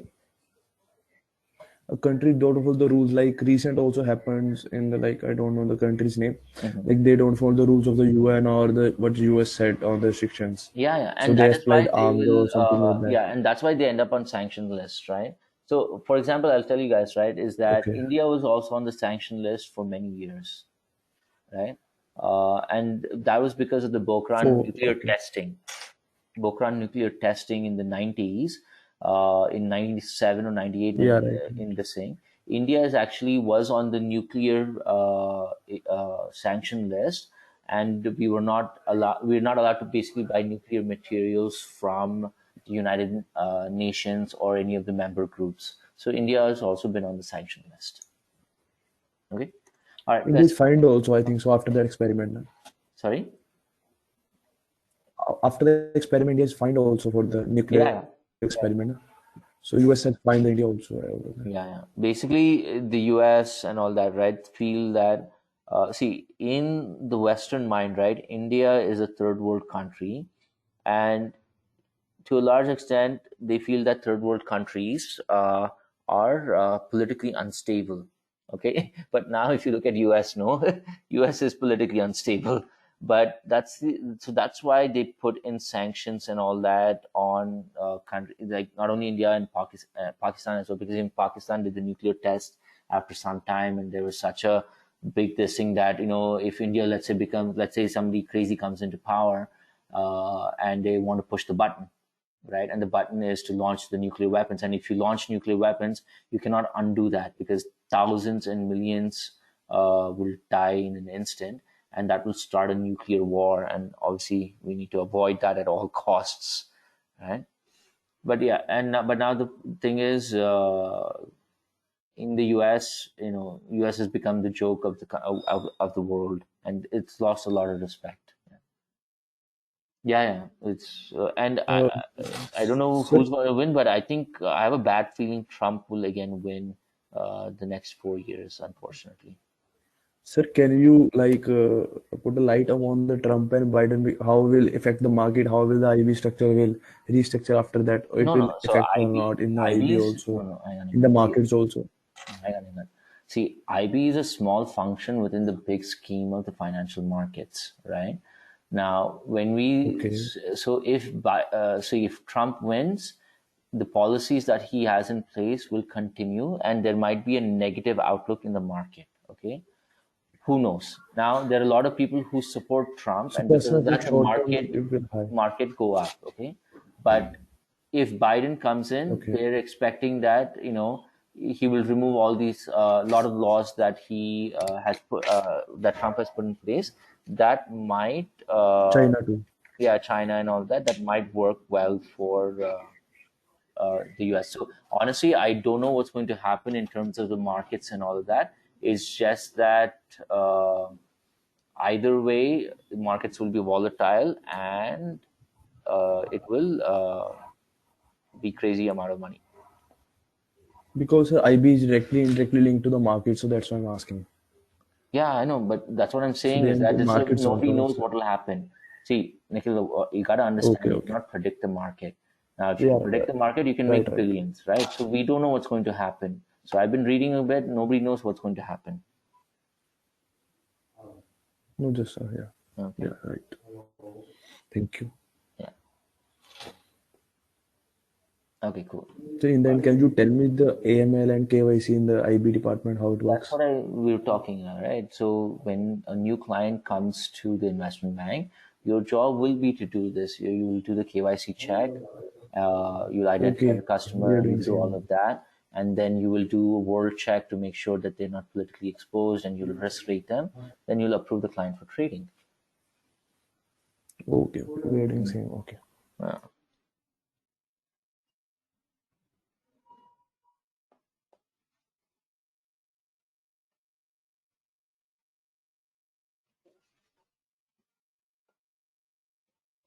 Okay, everybody done writing? Okay, so now let's move on to reference data management. Okay, I want to quickly finish this because we still have another 2 hours.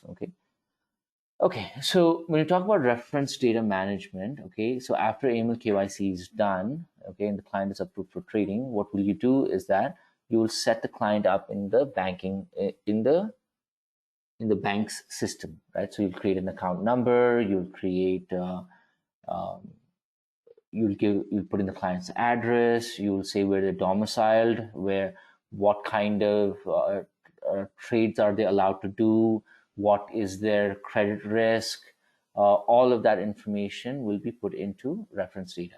Okay, now when we talk about reference data, what is it basically is that it is a repository of information maintained by all financial institutions. Okay, not only retail investment banks, but also commercial banks and retail banks as well. Okay, so when we look at reference data, there are two types of data. Okay, what we call as static data and dynamic data, and some of you know it as primary and secondary. That's not that's also fine, but I would prefer you guys say static and dynamic in relation to the financial markets.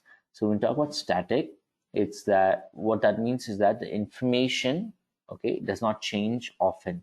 It can change, but not all the time. So for example, bank account number, right, doesn't change all the time.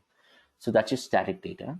And dynamic data is that it's the data that changes frequently. So a very good example is stock price, where essentially every second, right, stock price will keep changing in the market, right? So this is the definition, and these are the different types of data. Now, let me ask you guys a question. What do you think should be set up in a reference data management system?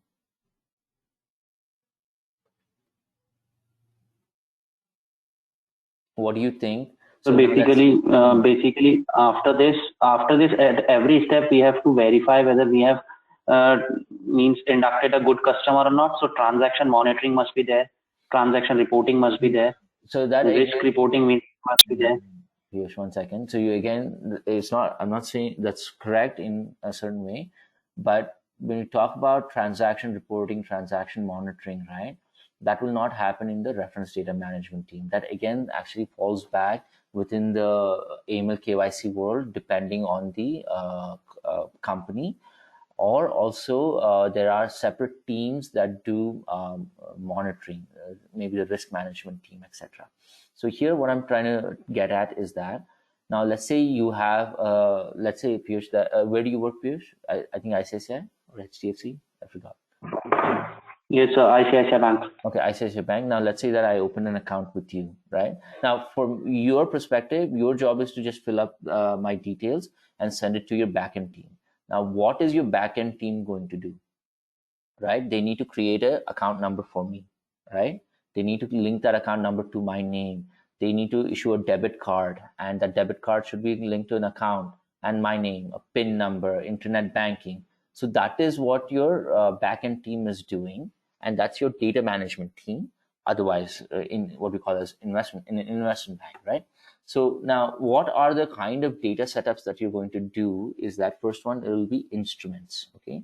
So what type of instrument will the client be trading in? Is it an equity, a fixed income, a derivative? Okay. What is the name of the security? What are the identifiers? What is the ISIN, QSIP, and all of that? What is the price? What is yesterday's closing, today's open, the 1 year high, 1 year low, and what's the lot size, margins, etc. So all of this is what you would set up in an RDM system. And I'm giving you guys an example. The next one is currencies. So what is the type of currency? Is it a major currency, minor currency? What's the name? What country do you link it to, right? What's the country code, or the currency code rather, the symbol, and also the exchange rate. Okay, so you guys have to think a little bit more broadly when talking about an investment bank, right? So all that transaction monitoring is correct, but that is in an investment bank that would fall under the OFAC team. They are the ones who are doing the transaction monitoring. Okay, but for the reference data management team, they're going to set up information.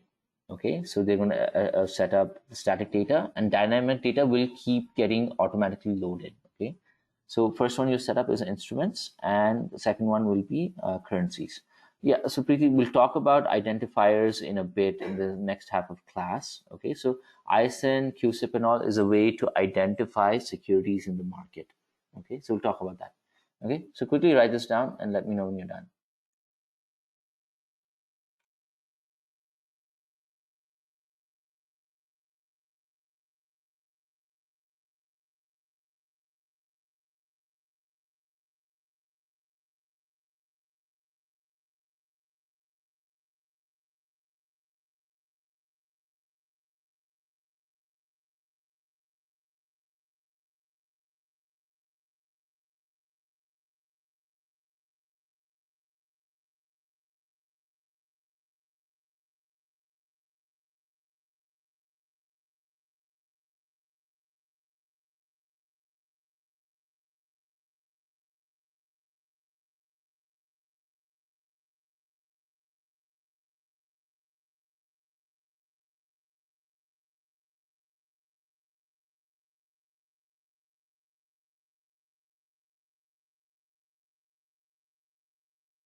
All right, everybody done? Okay. So when would be having company interviews? Yeah, so I think mostly November onwards would. So again, you guys have to clear the mock interview with me, and if you clear the interview, then I will make you eligible for placements. But yeah, I'm tentatively looking at third week of November, and what I'm trying to do is. I'm going to push 4 hours of classes so that we can cover the topics a little bit more quickly, so that you guys can finish the program and we can start sending you. So November onward, end of November onwards, and December. So, and I want to give you guys a heads up is that December also hiring happens, but not as much because of holidays and New Year's. So you guys will have to be a bit patient. And January is when a lot of this opens up. So that's why you guys need to take this seriously and clear the mock interviews as quickly as possible. I think Piyush, in the next 2 weeks or 3 weeks, we'll have mock interviews. So if you clear them, then I can send you earlier. But if you get rejected, right, in December and all, hiring is very low. Okay, it's not that it's a stop; it's low. And again in January, because in January, it's again when it'll open up. So if you guys are okay to wait till January, then that's fine with me. It's not my problem. But if you guys are really interested for placements, then try and clear it in the next this thing mock. So we'll figure out the schedule. But I think in the next 2 to 3 weeks, and I've spoken to the guys, and we'll try and put 4 hour classes for you guys, so that we can finish like 2 topics in a single day. Okay. All right. In this period, sir, in this period like this, putting down paper is a little bit difficult. Like we have to put down the paper, we have to wait, and whether we have to go for the interview, those all things are like a little Yeah, bit messed up. good point, Prabhakar. Okay, so and this is what I wanted to tell you guys, and I'm going to be very this thing on this is that those of you who are working, you are not allowed to put down your papers. Okay. Now, why I'm saying this is that markets are very volatile and everything is crazy. Okay, and irrespective of COVID, okay, my rule is that until you first have to clear the interview with me. Now, if you have 1 month notice period, 2 months notice period, company will wait for you. 2 months notice period, all companies will wait for you. Please don't do anything stupid by putting down your papers. And because what happens is, and I really have to explain, sometimes too much, right, is that when you're on your notice period, please understand, especially freshers, is that you're not allowed to take leave, right? So if you're not allowed to take leave, how will you go for interviews, right? So if you have a 1 month notice period, don't put down your papers. If you have 2 months, please don't put down your papers. You finish, you crack the mock interview with me, you clear the interview at the company, you get the offer letter, then you put down your papers, and that's it. Don't And put so, down. and so, what do you and so, what do you recommend? Whether we should go for interviews in December or in January? Now, again, it depends on the opportunities that are coming. So again, you going on December or January or whatever time depends on you clearing the mock interview. So if you clear the mock interview, I'll make you. And the thing is, I'm not going to wait for you guys and all of that, right? So you clear the mock interview, I get a requirement on Monday, I'm going to put your name to it, right? Because that is a better way of doing this. Yeah. So again, Preetham, why did you quit your and here's the thing, you guys need to check with me on all of this. Why did you quit your job? Now, Preetham, what's gonna unfortunately happen to you, right, is that you're on your notice period and you are now, do you check with me? I'm not sure if you have. I don't remember because I talked to so many. Do you check with me? Yes, no.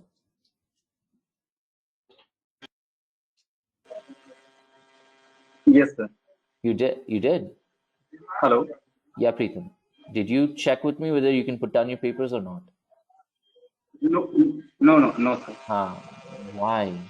Because I got because I got corona infected, so that's why that time I asked. Okay, then. But my father asked me. Okay. Then that is something beyond anybody, so that's okay. if you had And, corona and all that, and the that main would be coming. and the main reason is that Shelja ma'am, those were coordinator from Delhi department. She told to me, Pritam, okay, there's no issue about that. Mm-hmm. So I told to my senior and told to me, Pritam, okay, you have to go your home first, and Okay, that's fine. That's okay. All right. But the rest of you nothing right now. are not allowed to put down your papers under any circumstance until you get a job in hand. Most of you have 1 month or 2 months notice period. Okay. So you please finish. So wait till you get a job in hand, So, then only put down your papers. Okay. So, sorry to disturb you. Hmm. So, my problem is that, sir, I want to know that uh, if we clear mock interview, then we want to place in IB or something like that. No. Your mock interview, Is mock interview we have to clear? yeah, you have to clear so that I can send you to the company. So, At the our company, you'll dependency have will another depend upon. interview.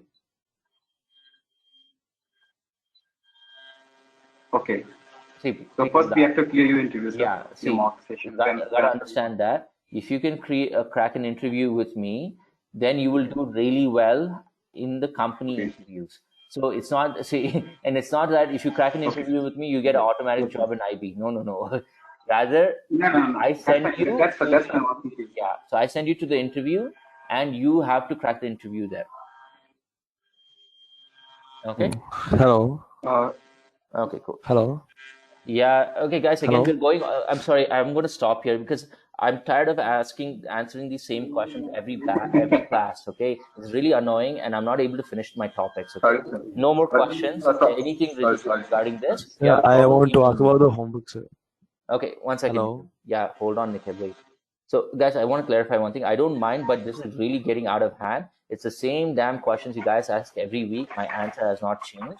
I'm not going to answer any questions related to this. None of you are going to quit without a job in hand. So that I want to clarify. So if you have 1 month, 2 months notice period, companies will wait. But apart from that, you guys stop asking questions related to this thing because I've already answered the hell out of it. Okay. All right. Yes, Nikhil, what is the question Yes. about homework? I want to ask, like, now I am like, if I want to ask about the homework you have given to me, given to the class. So I have the little doubts also. Can you clarify on that? Yeah, can you send the correct answer? So that's why I'm asking. That is fine. That I can do, right? But I'm tired of these Yeah, I want discussions, the guys. homework Yeah, so answer. you email me and then I'll send it to you. Okay. Yeah. Okay. Thank you so much.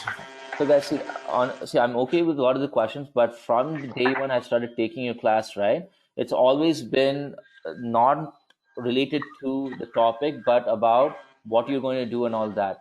You're not yet reached that point. First, you need to be clear with what I'm teaching you and clear the mock interview. Then only you can worry about all of those other things. Okay, but you guys need to stay focused on what's been taught to you. That's the reason why you will get placed and clear your interviews. Okay. So we get only one opportunity for our mock clearing. No, so you'll have one at end of level 2 and one at end of level 3. You'll have 2. Okay. All right. So the next 2 that will get set up is also we did instruments and currencies. So the next 2 will be markets and regulators. So what is the type of market? Is it an order-driven market or quote-driven market? What's the name of that market? And if it's a stock exchange, right? What's the country it's established in? What are its cutoff times? So when we say market cutoff time, when does the market close? So in India, markets open at 9 a.m. and close at 3:30 p.m. Okay, and market holidays. So each country has its own holiday calendar, right? So that information will be put into the reference data management because it's impossible to remember everything, right? So you will put all this information into the holiday, we call it as the holiday calendar, and that will be updated into the reference data management team by the RDM team, and that information will be spread out through all the other systems within the investment bank. Okay, and finally you'll have regulators, which is the type of regulator, which is what kind of regulator? Is it a banking regulator, capital markets regulator, insurance regulator? what's the name, the country, what are the rules and regulations, and also what are the fines and penalties that you will get charged if you break any of the rules, right? So these are the other two types of information that you will upload in an RDM system. Okay. See, also you have client information, custodian information, bank account information, and all. But that and all is straightforward. But I wanted to give you guys different ideas in terms of instruments, currencies, markets, and regulators. Okay. So write this down, and also what I'll do now is so we're done with RDM. So I'll stop your recording here. Okay, and let's take a 10-minute break. Okay. And then we'll start with settlements, custodian, and reconciliation. Okay, so I'm stopping the recording now. Hi guys, good afternoon. So let's look at the next two topics, which is settlements and reconciliation. Okay, now when we look at settlements, where did we hear about this topic?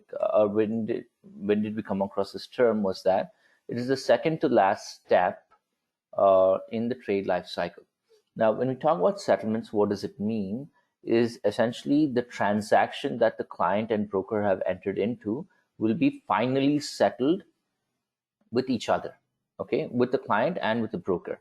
So how I would define settlements is that it is an exchange of cash and securities, or cash versus cash, so cash versus securities, or cash versus cash on settlement date. Okay, so obviously you cannot do it before the settlement date, it has to be on the settlement date. Okay, now when we look at the settlement process, right, the settlement process is a very, very big function, and the settlement process works differently for different asset classes or for different instruments. So the way you settle an equity transaction is different from how you settle a futures transaction, obviously, right? So when we look at the settlement function, it's broken up into three distinct sub-processes or sub-functions, okay? Now, the first part is pre-settlements. Now, when we talk about pre-settlements, what that means is that on settlement date, now let's say Friday was the settlement date for all the transactions that were done on Wednesday, T+2 cycle. So on Wednesday was your trade date, Thursday was your T+1, T+2 was your Friday. So what happens is that the settlements team on Friday early morning, when I say early morning, I'm not talking like 5 a.m., but before market opens, generally by 8:30, they're going to call up clients and confirm if all the deals that they have entered into on Wednesday is good to settle or not. Okay. So once the pre-settlements team says yes, and let's say the client says yes, all these are good to settle, there are no changes, then what you do is that you will, in your system, you will select all the trades that are good to settle for today, and you will release that information to the custodian, because the custodian who will be responsible for the settlement of the transaction, right? So on pre-settlement, the pre-settlements team will call the clients, confirm whether all the deals are good to settle or not. Now, if they say yes, that information is then released to the custodian to begin the settlement process. Now, what is the settlement? It's basically the settlement of the trade or the transaction, okay? And then finally, we have post-settlements, which is basically reconciliation, okay, which happens on T+3, okay? So you're going to reconcile whether the transaction has settled or not. And if the transaction has not settled, we call that as a failed trade. And now we have to manage that trade. So we call that as fails management, okay? Now, sort of good question, why confirm again is that, see, guys, again, you got to understand the kind of clients that are coming to an investment bank, right, are big mutual funds and hedge funds and institutional investors. And what are these guys doing? They are managing their portfolios.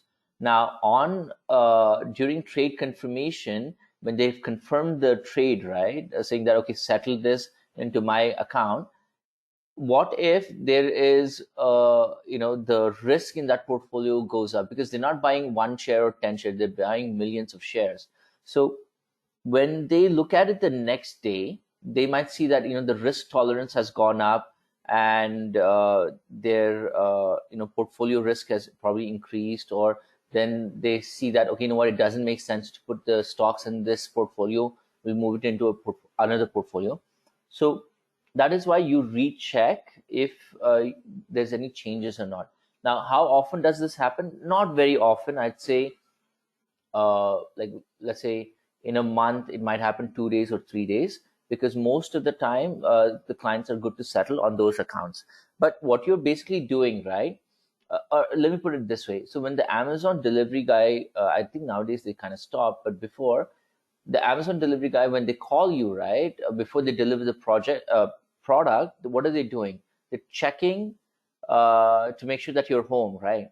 So that's what you're doing in pre-settlements, is that you're calling up your client. So think of yourself as an Amazon delivery person, and you're calling the client and say, hey, are you home today? Right? If you're home today, I'm going to come and deliver it. Now, if you're not home, you let me know. I'll either deliver it tomorrow or to your neighbor. Okay. So that's what you're essentially doing in pre-settlements, is that you're calling your client and reconfirming whether they're good to settle a transaction or not. Now, once they say yes, then the settlements will take place between the custodians, okay? And then post settlements will be the reconciliation, whether the transaction has settled or not. Okay. So, sir, sorry to cut you in between. Let's consider a scenario that there is a investment company like BlackRock. Okay, it has its Indian broker as Goldman Sachs. Yeah. So on Monday, it purchased around 50,000 or 1 lakh shares of HDFC Bank on Monday. Then on the next day, pre-settlement team called them that you are ready to settle your trade. They say, no, we are not ready to settle. We will buy some more shares today. So these two Monday and Tuesday trade will be regarded as separate, or on Wednesday total Monday, No. Tuesday settlement will be done? Good question. So see, when we look at this, right, see, whatever deal BlackRock entered on Monday, those transactions will settle on a Wednesday. If they want to buy more shares, nobody's going to stop them. But the settlement, so if they trade on Tuesday, it will settle on Thursday. So you cannot. Yes, sir. T plus 2. Yeah. So they have to follow the settlement cycle. Now, if they want to settle in the same portfolio, that's okay. But that doesn't concern you. But they cannot say, no, trade date, like Monday and Tuesday trade, combine it. They cannot do that because that's against the market rules.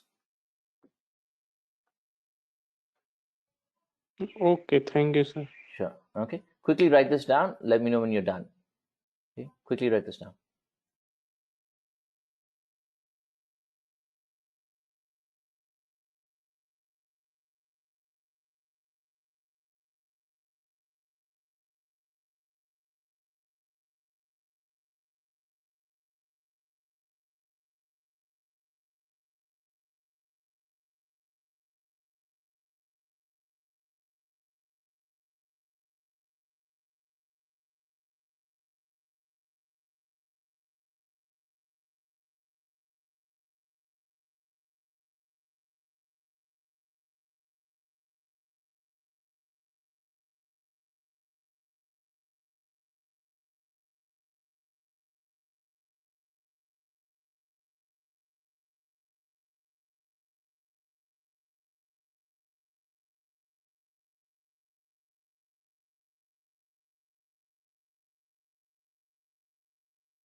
Yes, Nikhil. It depends on the type of question, but if you give examples, it'll be good for you. Let me know when you're done.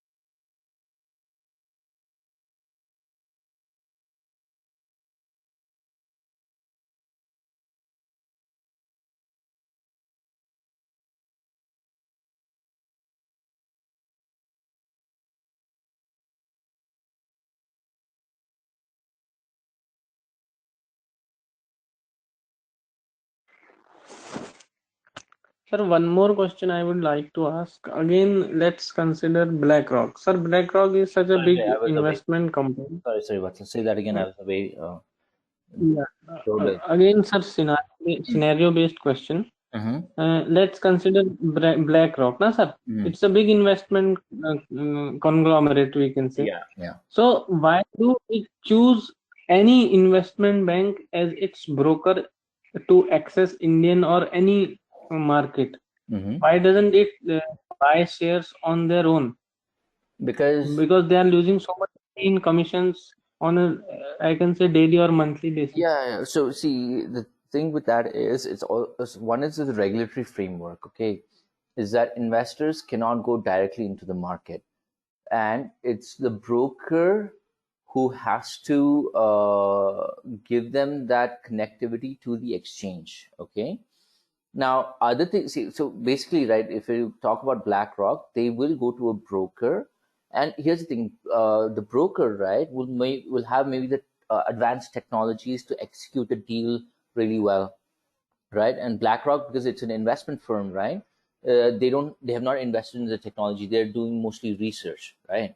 So that is why they go to a broker, because the broker is giving them that platform and that technology platform to execute their deals. Now, there is a way that they can even circumvent this by BlackRock can register to become a broker in the local market, and BlackRock can feed those trades into them. So that's also possible. But largely, right, for example, BlackRock, why will they come to Goldman Sachs? Is because Goldman Sachs offers high-end technology services for trade execution, right? So that is why they come to Goldman, for the service that they're going to provide. Yeah, agreed. They're going to lose, maybe a couple $1 million in the process, but the kind of returns that they make, right, is huge. And because I've been on that side when I was in Goldman, right, BlackRock was one of our clients. They make crores. Okay, so we don't have to worry too much about the cost that they incur, because they are a very, very profitable fund. And it's, I think, the largest asset management company in the world, BlackRock. Yes, the largest asset management. Yeah. Okay, cool. Let's move on. Okay. I'm assuming everybody's done. Okay. So now let's talk about what is this fails trade or fails management. Okay. Now, a failed trade is a transaction that did not settle on the settlement date. So what that means is that the deals that, let's say, on trade date was Wednesday, settlement date was Friday. Now, on Friday, if a particular transaction did not settle, we call that as a failed trade. Okay. Now, why will a trade fail? Okay. Now, let me also give you guys a bit of this thing, is that, especially when you talk about equities and fixed income securities, right, or largely bonds, right, the kind of volume that happens is massive. Okay. They do maybe like 100,000 trades a day. Okay. An investment bank. Okay. In a particular market. Okay. So when I was in Goldman in India, they would do like 700 trades, 1,000 trades. But at that time, we were just setting up. Okay. But in international markets, right, an investment bank can do like 50,000 trades or 100,000 trades. Okay. It's huge amount of volume. Now, because of the volume, you cannot cross-check and verify manually every single thing. Your system will largely be doing a lot of the process in terms of, enriching, validating, verifying, etc. And the systems will do all of that. And what is the job of the operations person is that they will only look at the exceptions. So whatever is an exception is what will come into your queue, and you need to fix that. Okay. But the rest of the stuff is pretty much automated, right? So now what happens is that on Friday, if a deal did not settle, there are reasons for it. Okay. So the client could have given you the wrong SSIs, standard settlement instructions. Okay, they might have given you the wrong bank account and custody account during trade confirmation. That's possible. There could have been a disagreement on the trade economics. Now, see, for example, if the client has, if it is, let's say, $150,000, but you send 150,000.01 by mistake, by let's say system issue, then also the trade will not settle. Okay, so incorrect trade economics, client missing instructions, or the client did not inform the custodian to receive the shares, broker did not release. So there's a lot of reasons why a trade will fail, and because it fails, we call that as a failed trade. So that is what will happen. Now, how do you know your trade has failed or not? You will not get to know that day. You will not get to know on Friday. Rather, what you will get to know is on Monday, on T+3. On T+3, you'll come to know whether the trade has settled or not. And how will you know that? Is by doing what? How will you come to know?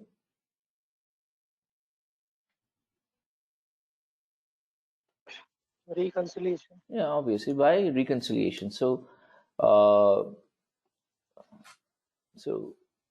on T+3, once you reconcile, you will come to know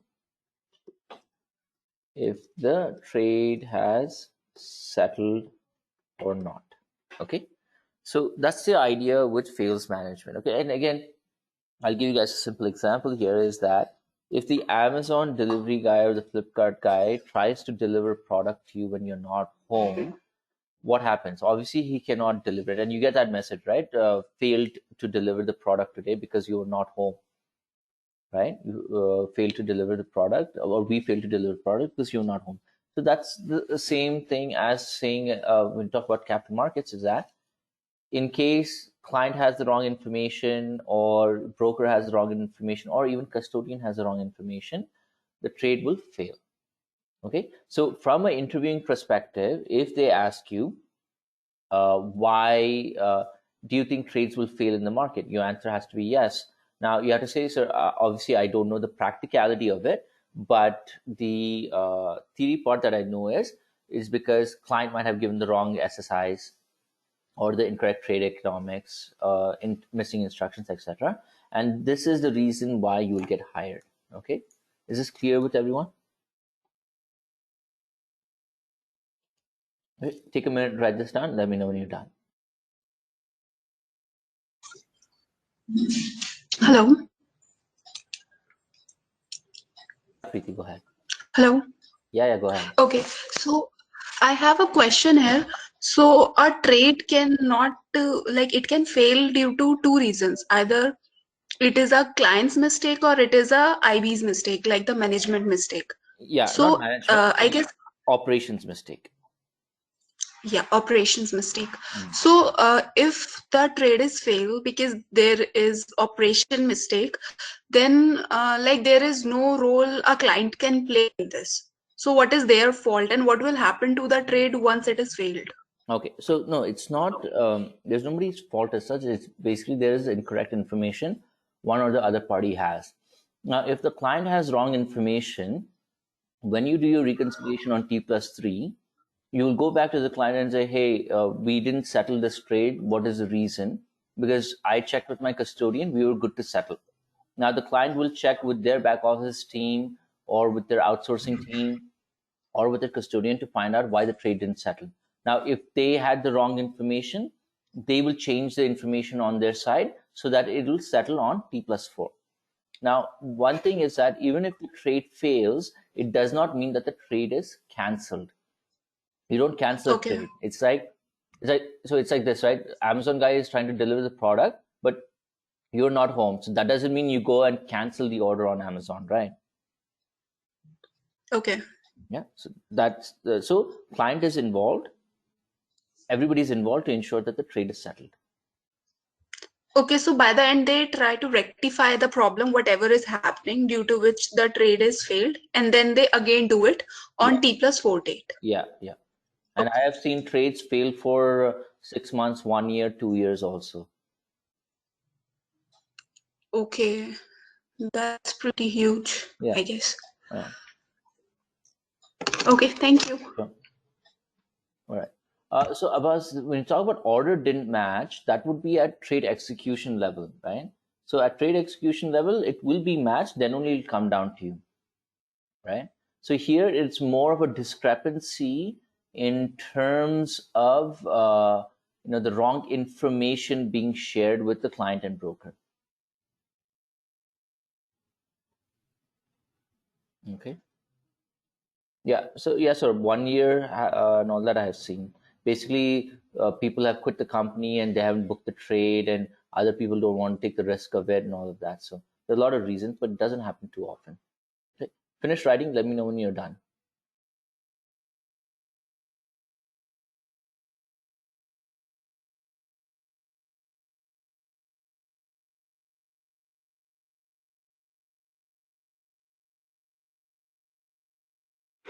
Sir, who are the IB's clients? They also may be having their settlement and reconciliation team, right? Like BlackRock also have Yeah. their.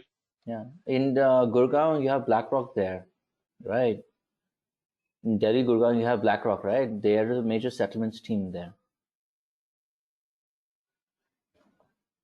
You have settlements reconciliation even on the client side.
Sir, I wish to ask one question, sir. Go ahead. Yes. So let's consider, sir, because of some new or amateur analyst or by any mistake, let's consider that BlackRock was purchasing 1 lakh shares of HDFC. Mm-hmm. So by error, by typing error, it went out like 1 lakh 10,000. So will the trade settle or not? And second thing, whose fault will it be considered as? Means financial fault, because client will say that I placed the order only for 1 lakh shares. Now you pay for 10,000 extra shares. No. So see, because all these trades are going through the clearinghouse, right? Even if you put in an extra zero, it will not get matched at the custodian. Okay. So what will happen is that the trade will get rejected at a custodian saying that incorrect trade economics. Okay, incorrect trade economics. And if it's not the client's fault, then obviously it's the broker's fault.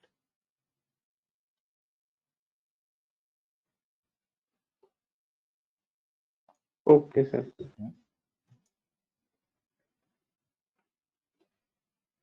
All right. Shall we continue?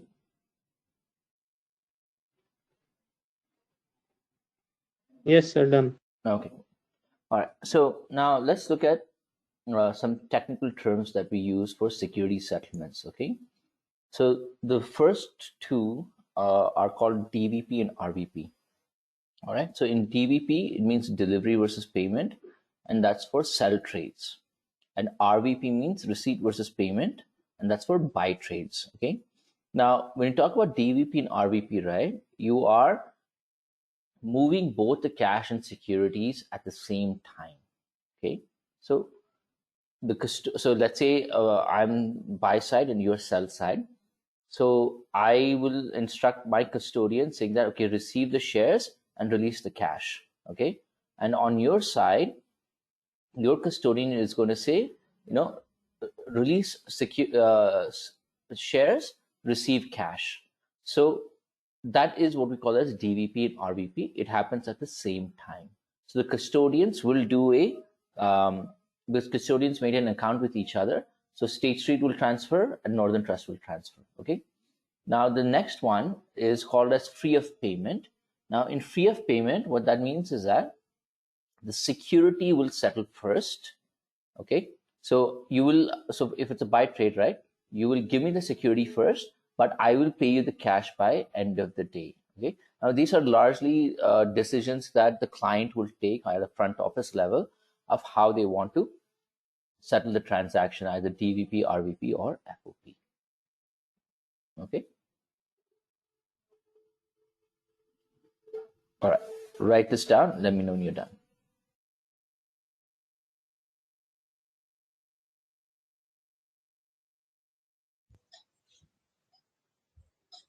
Hello. Hello. Yeah. Can you explain this DVP and RVP again? Because where I'm getting confused is for one particular trade, we have both sell side and buy side. If we see from counterparty, so from which perspective we are seeing right now? That's where I'm confused. No, so see, even if you look at it from just the buyer's side, so if I'm buying shares, what do I have to give? Buying shares. That means I'm a client. No, it doesn't matter what you are. No, my question is, if you're buying something, what do you have to give? If I'm buying, I'll have to give cash. Exactly. So what I'm saying here when you talk about delivery versus payment is that if you are going to, or RVP or whatever it is, it's going to happen simultaneously, right? Think about it as cash on delivery, right? So the guy will not deliver the product to you if you don't give them the money. So this is what it means, like DVP and RVP. Think of it as cash on delivery. So you keep your securities. So if you are buying shares, so you need to keep money in your custody account, and the sell side will, or let's say the broker. So instead of saying buy side and sell side, right? Think client and broker. Now, if I'm the broker and you're the client, right? The shares will come to my custody account in international markets, and then I will transfer it to you, right? But before I can transfer it to you, I need to know that you have money in place to receive the shares. So when I transfer the securities to you, the cash will be immediately transferred to me. Okay. So if broadly we'll see, then this receipt is the shares that we are receiving when we are buying the trades. Yes. Okay.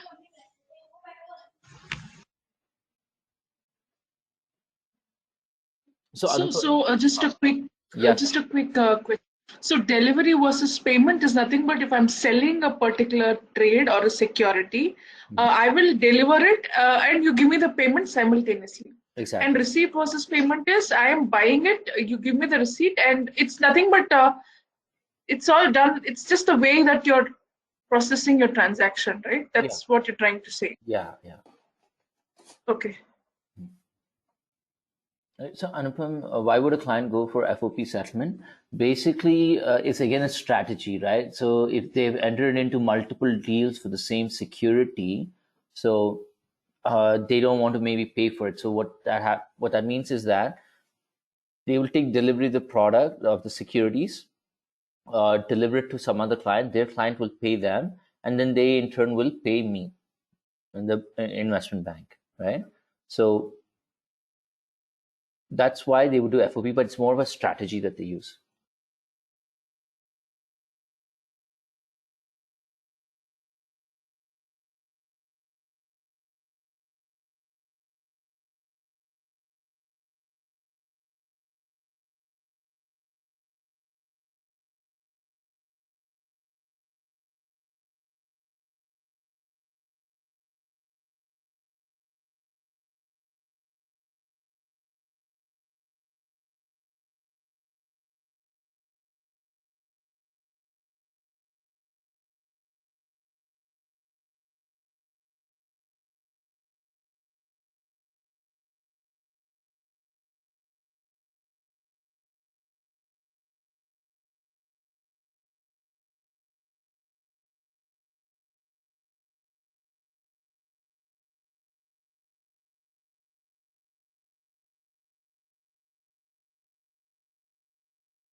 in this field, my question may sound like childish, but does this happen that the client gets fed up or irritated by broker service and says, I'm out of contract with you? Yeah, that happens. Yeah, that happens. So, so I'll give you an incident. When I was in Goldman, and coincidentally the client was BlackRock, I messed up with them. I sent the details with the wrong number of decimals on the price, and they did not trade with us for 3 months, and that was a loss of revenue for the company. That happens. So if ops guys mess up, anybody messes up, they'll stop this thing. Okay, everybody done writing?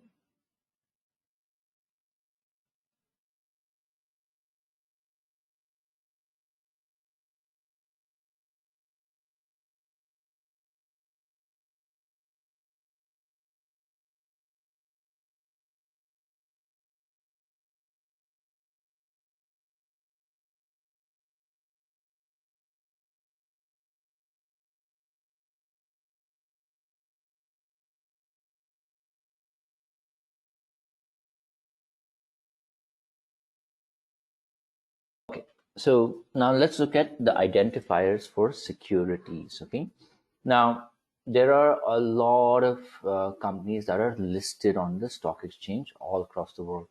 I think in India only, across NSE and BSE, we have maybe around 8,000, 9,000 companies listed. Now, obviously, it's impossible to remember all the names and all of that and to identify them. So that's why we have something called as identifiers for securities. Okay. Now, these are largely alphanumeric codes that are used to identify a particular company. Okay. So the ISN, okay, that stands for International Securities Identification Number, and it's a 12-digit alphanumeric number. So, for example, Amazon that I have on here, it is US 023135167. Now, if you put this into, let's say, the stock exchange, well,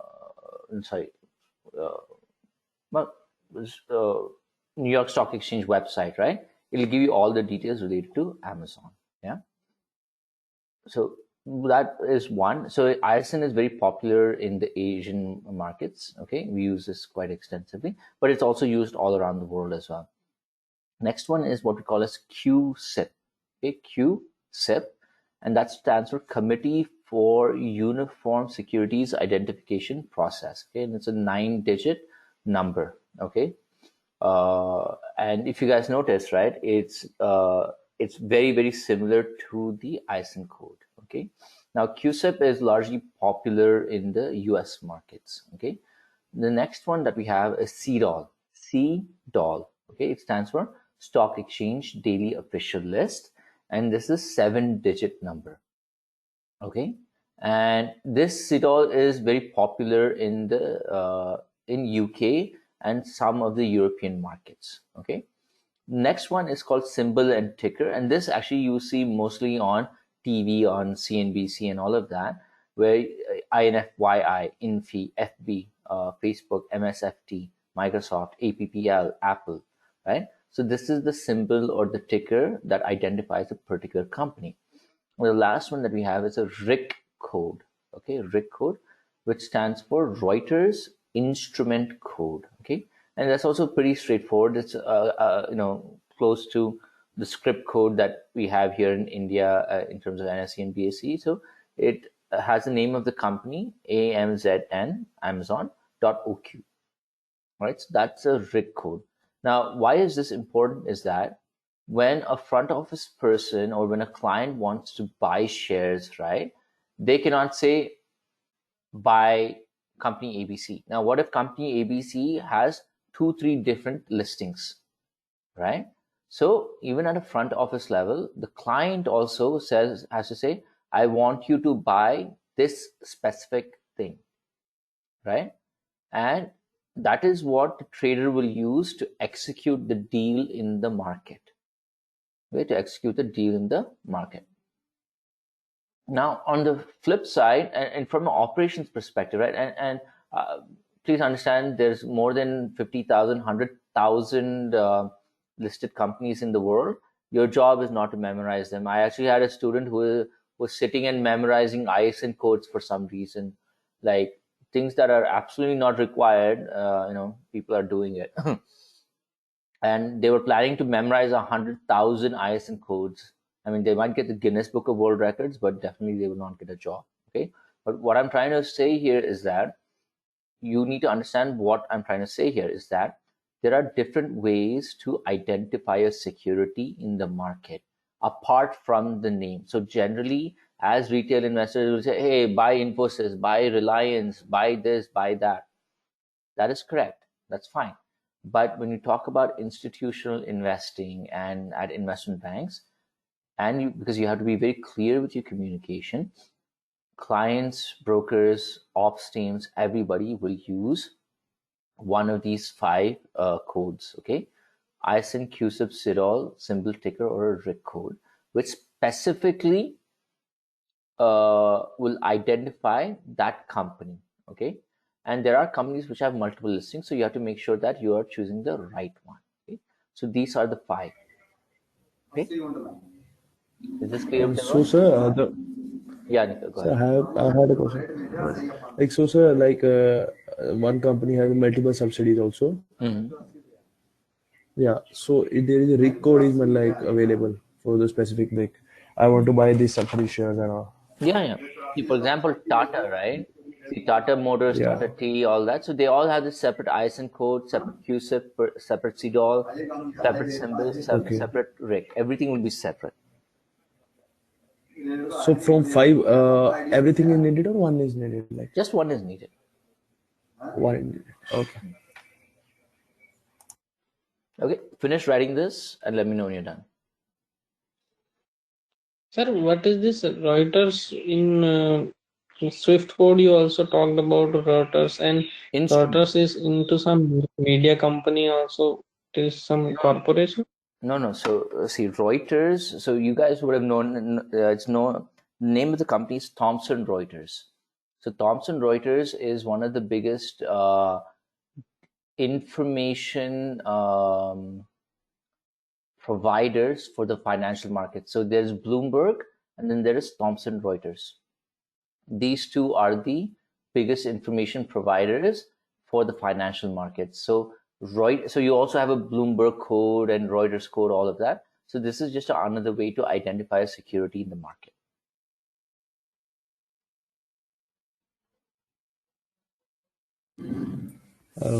So it's a Swift code is used for the transfer of money, no? Swift code. Yeah, Swift code is for money, not for securities.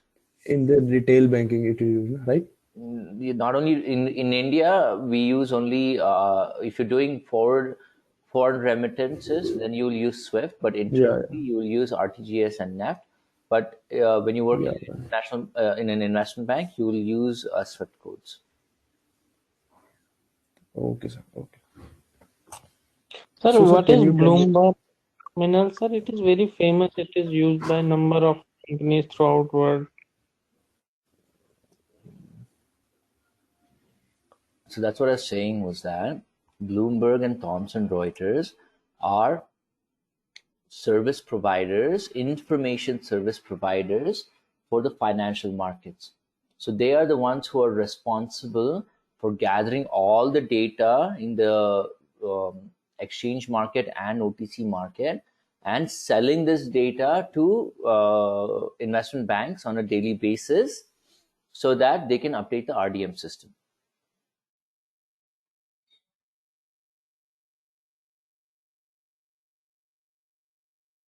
Hello.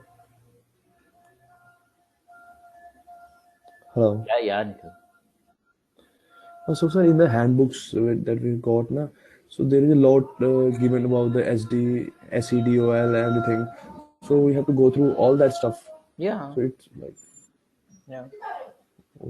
Okay. All right, everybody done writing? You guys are taking so long. Done writing, yes or no?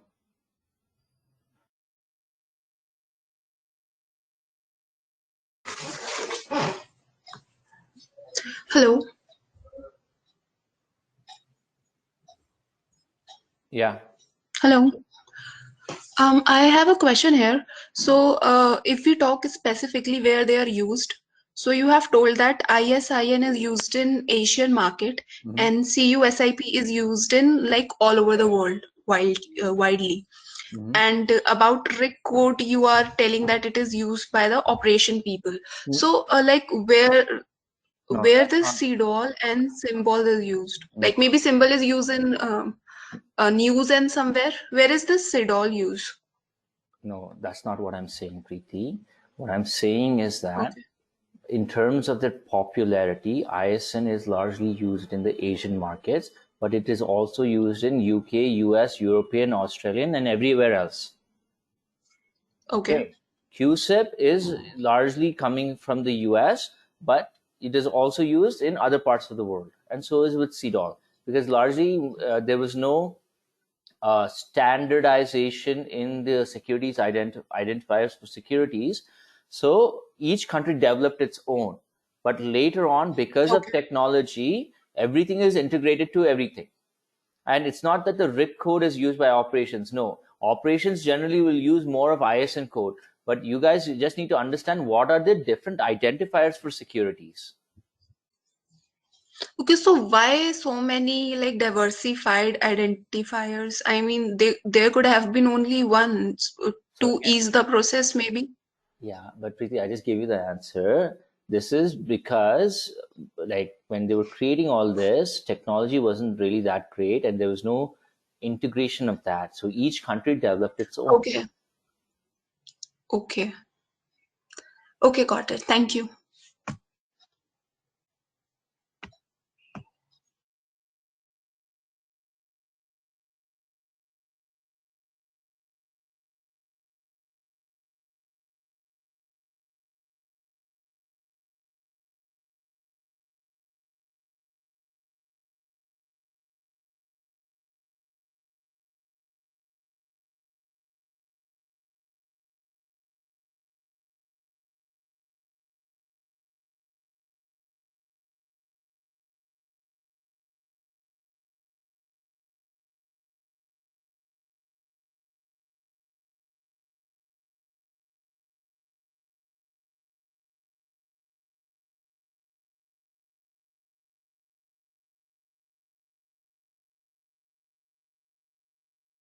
Okay, so let's quickly look at settlements for cash, right? Right. So when we talk about settlements for cash, right? Basically, how do cash transactions settle? So in India, as you guys know, we have various systems given by the central bank and also within the banking sector to make payments. So RTGS, NEFT, etc. Now, please be clear that IMPS is only for individuals, okay?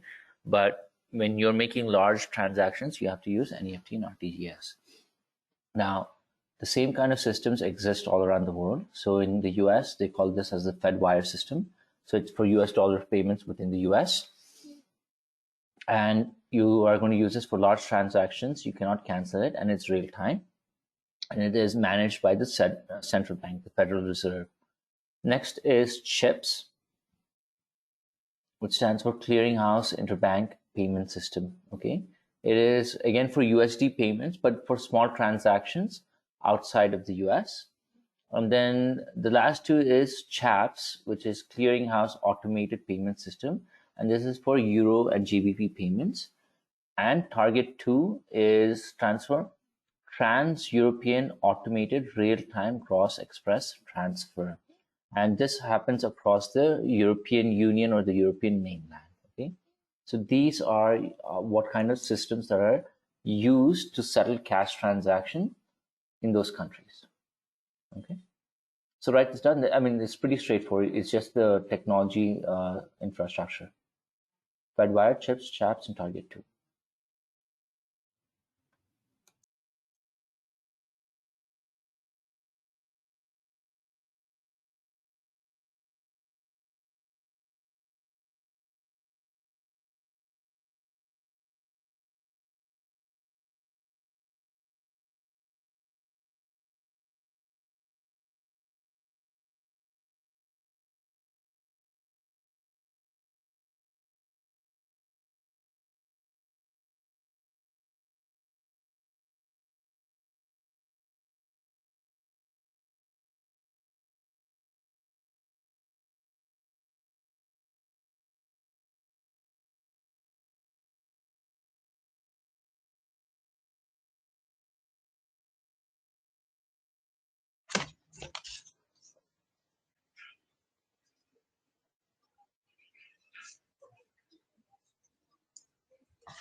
Sir, US to India, then chips will be used or chaps will be used?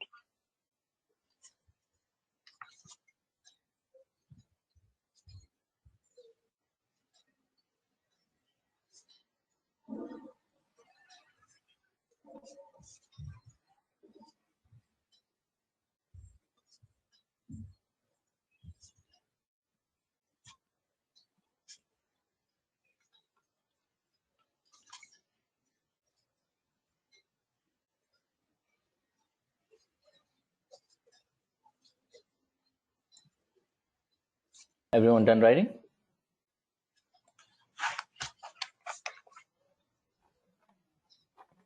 Okay, fine. So now let's look at other aspects of the settlement process. Okay.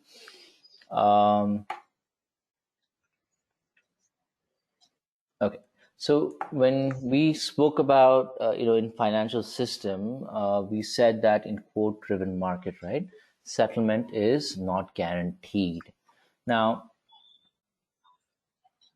well, that is correct. It is not guaranteed. Why? Because there's no clearinghouse, right? But because of the 2000, not I won't say because, but due to the 2008 financial crisis, right? The regulators came in and they looked not only at what's happening at front office, but also in middle office and core operations. So what they ended up doing was that they created what we call as a CCP, otherwise known as a Central Clearing Party. Okay. Now, what is a central clearing party is that they act as a clearing house for OTC trades. Okay. And how they do that is the central clearing party, right, will collect collateral from both parties so that the default risk can be mitigated. Right. So now let's look at this. So let's say you have an investment bank and you have a client, okay, and they've entered into a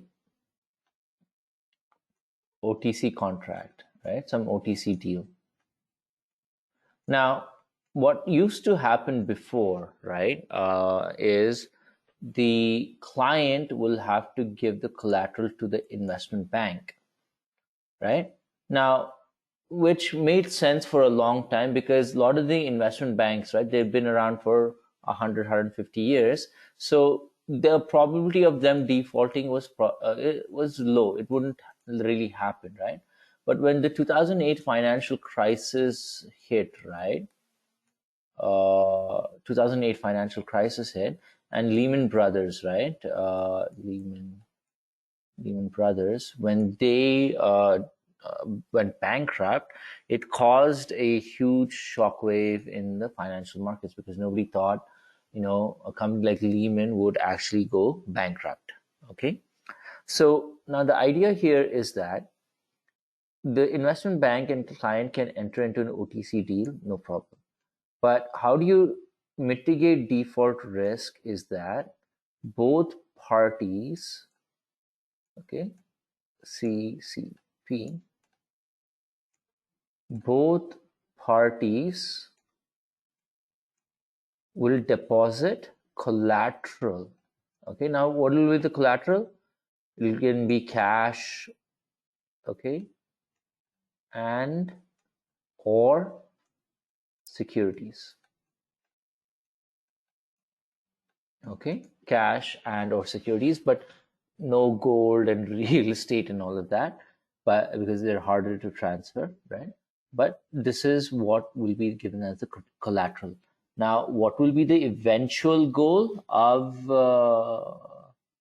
the CCP is that to eliminate default risk in the OTC market. Okay, so that's what we mean by a central clearing party. So if they ask you, is it possible to reduce default risk in the OTC market? Your answer will be yes, by using CCPs. Okay, is this clear with everyone?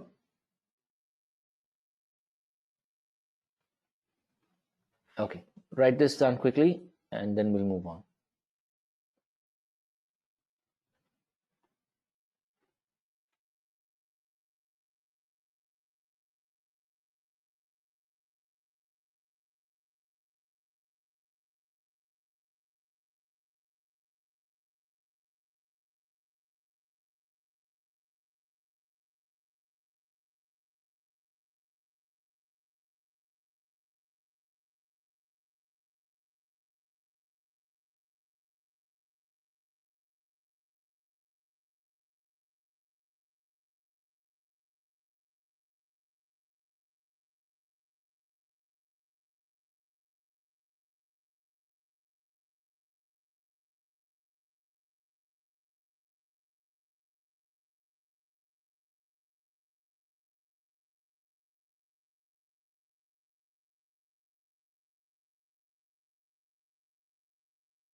Okay, everyone done?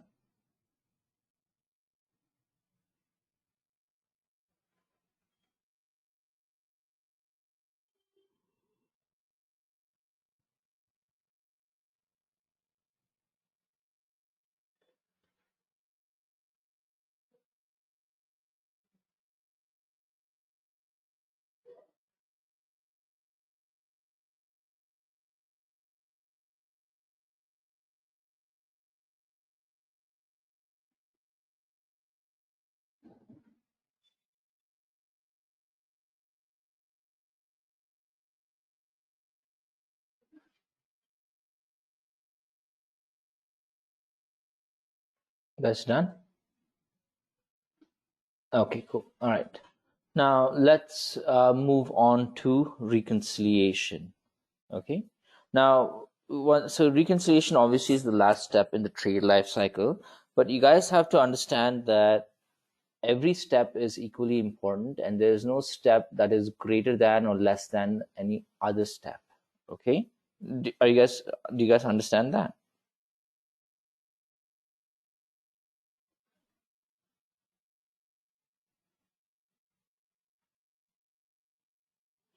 Yeah, is this clear? Right. So not every step is this thing. There's no good step or bad step. Everything is equally important. Okay. So now when we so let me ask you guys, why do you think we do reconciliation?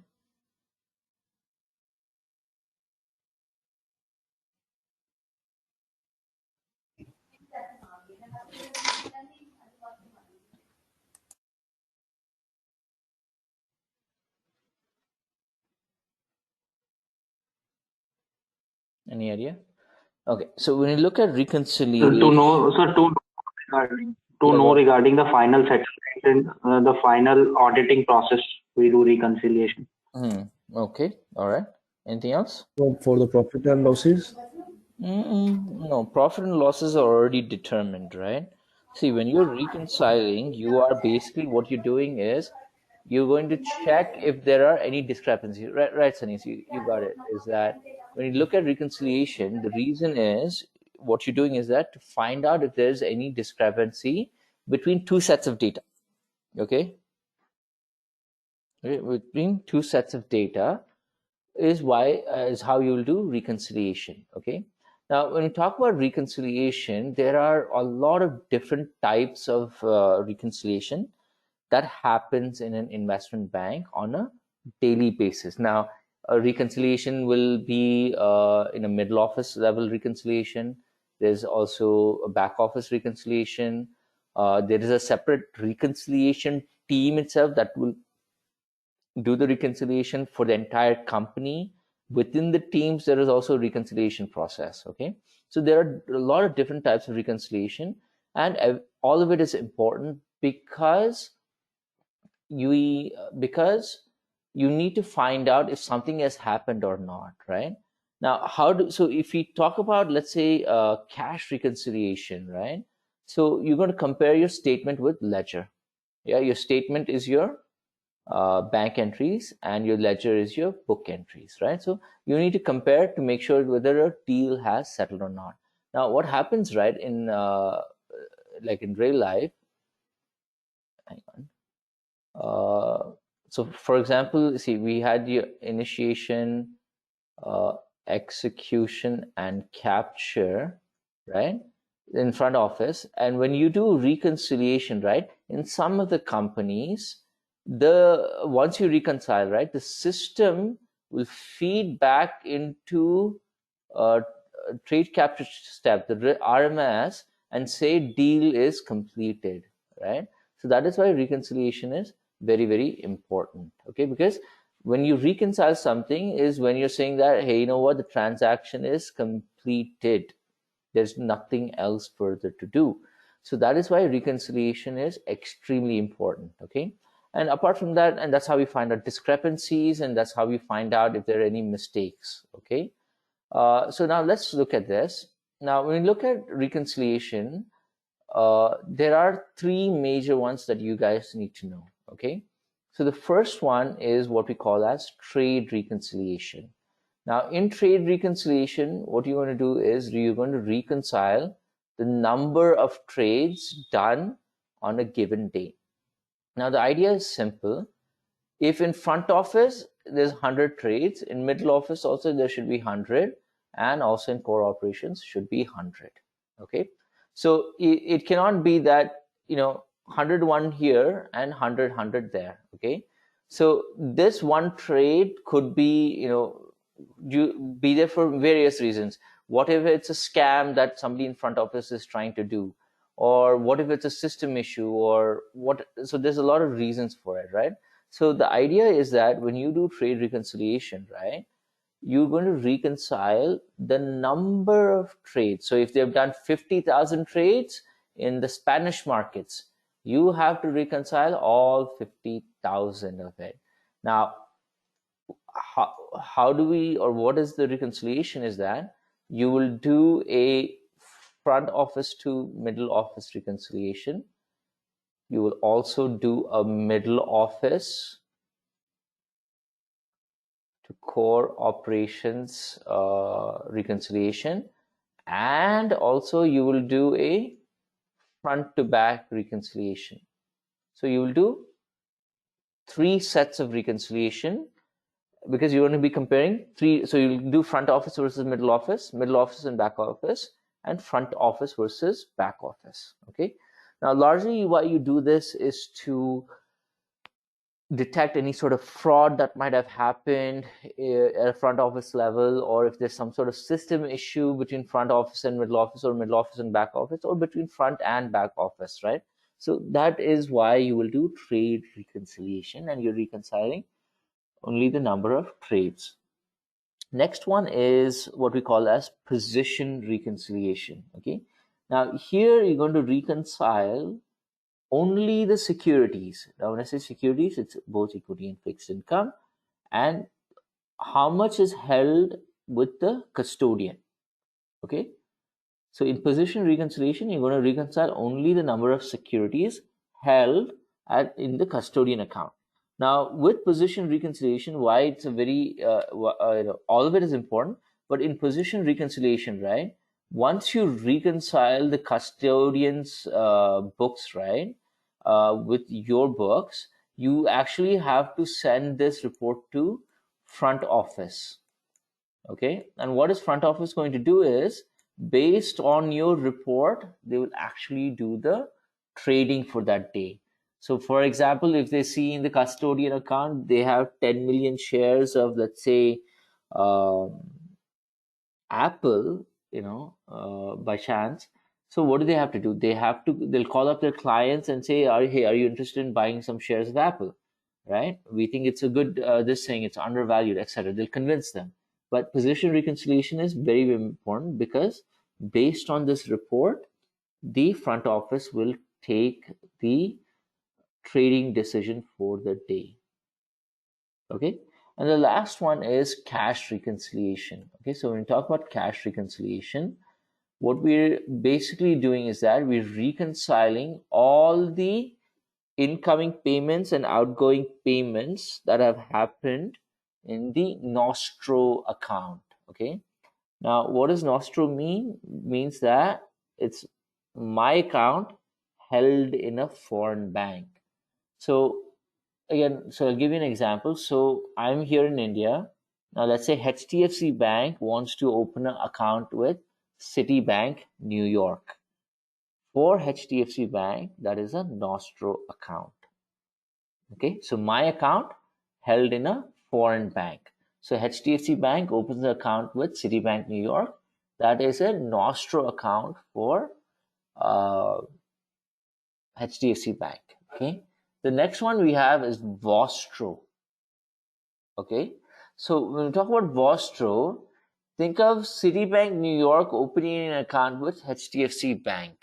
Okay, it's their account held with me. Their account held with me. Okay, so these are the 3 major reconciliations that you will do. Now again, I want to emphasize is that in each team you'll have a separate reconciliation, and there's overall a reconciliation team that will be reconciling everything. Okay, So again, why are you doing reconciliation? To find out discrepancies and to catch potential, what do you call it? To catch any potential fraud that is happening in the company. So that is why reconciliation is extremely important. Okay, is this clear with everyone? In terms of Rakshit, quick question.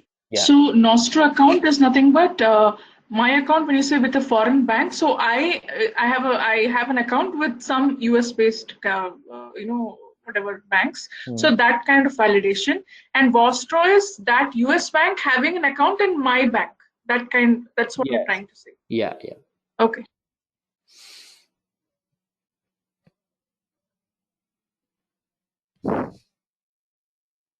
Okay. Is this clear with everyone? In case of an individual, the account which is held with the foreign bank, the account is called Nostro or just account? It's just an account. So see, again, all this is from an investment bank perspective. Retail, we won't call it as a Nostro or Vostro account. You'll just say that you have an account in the US.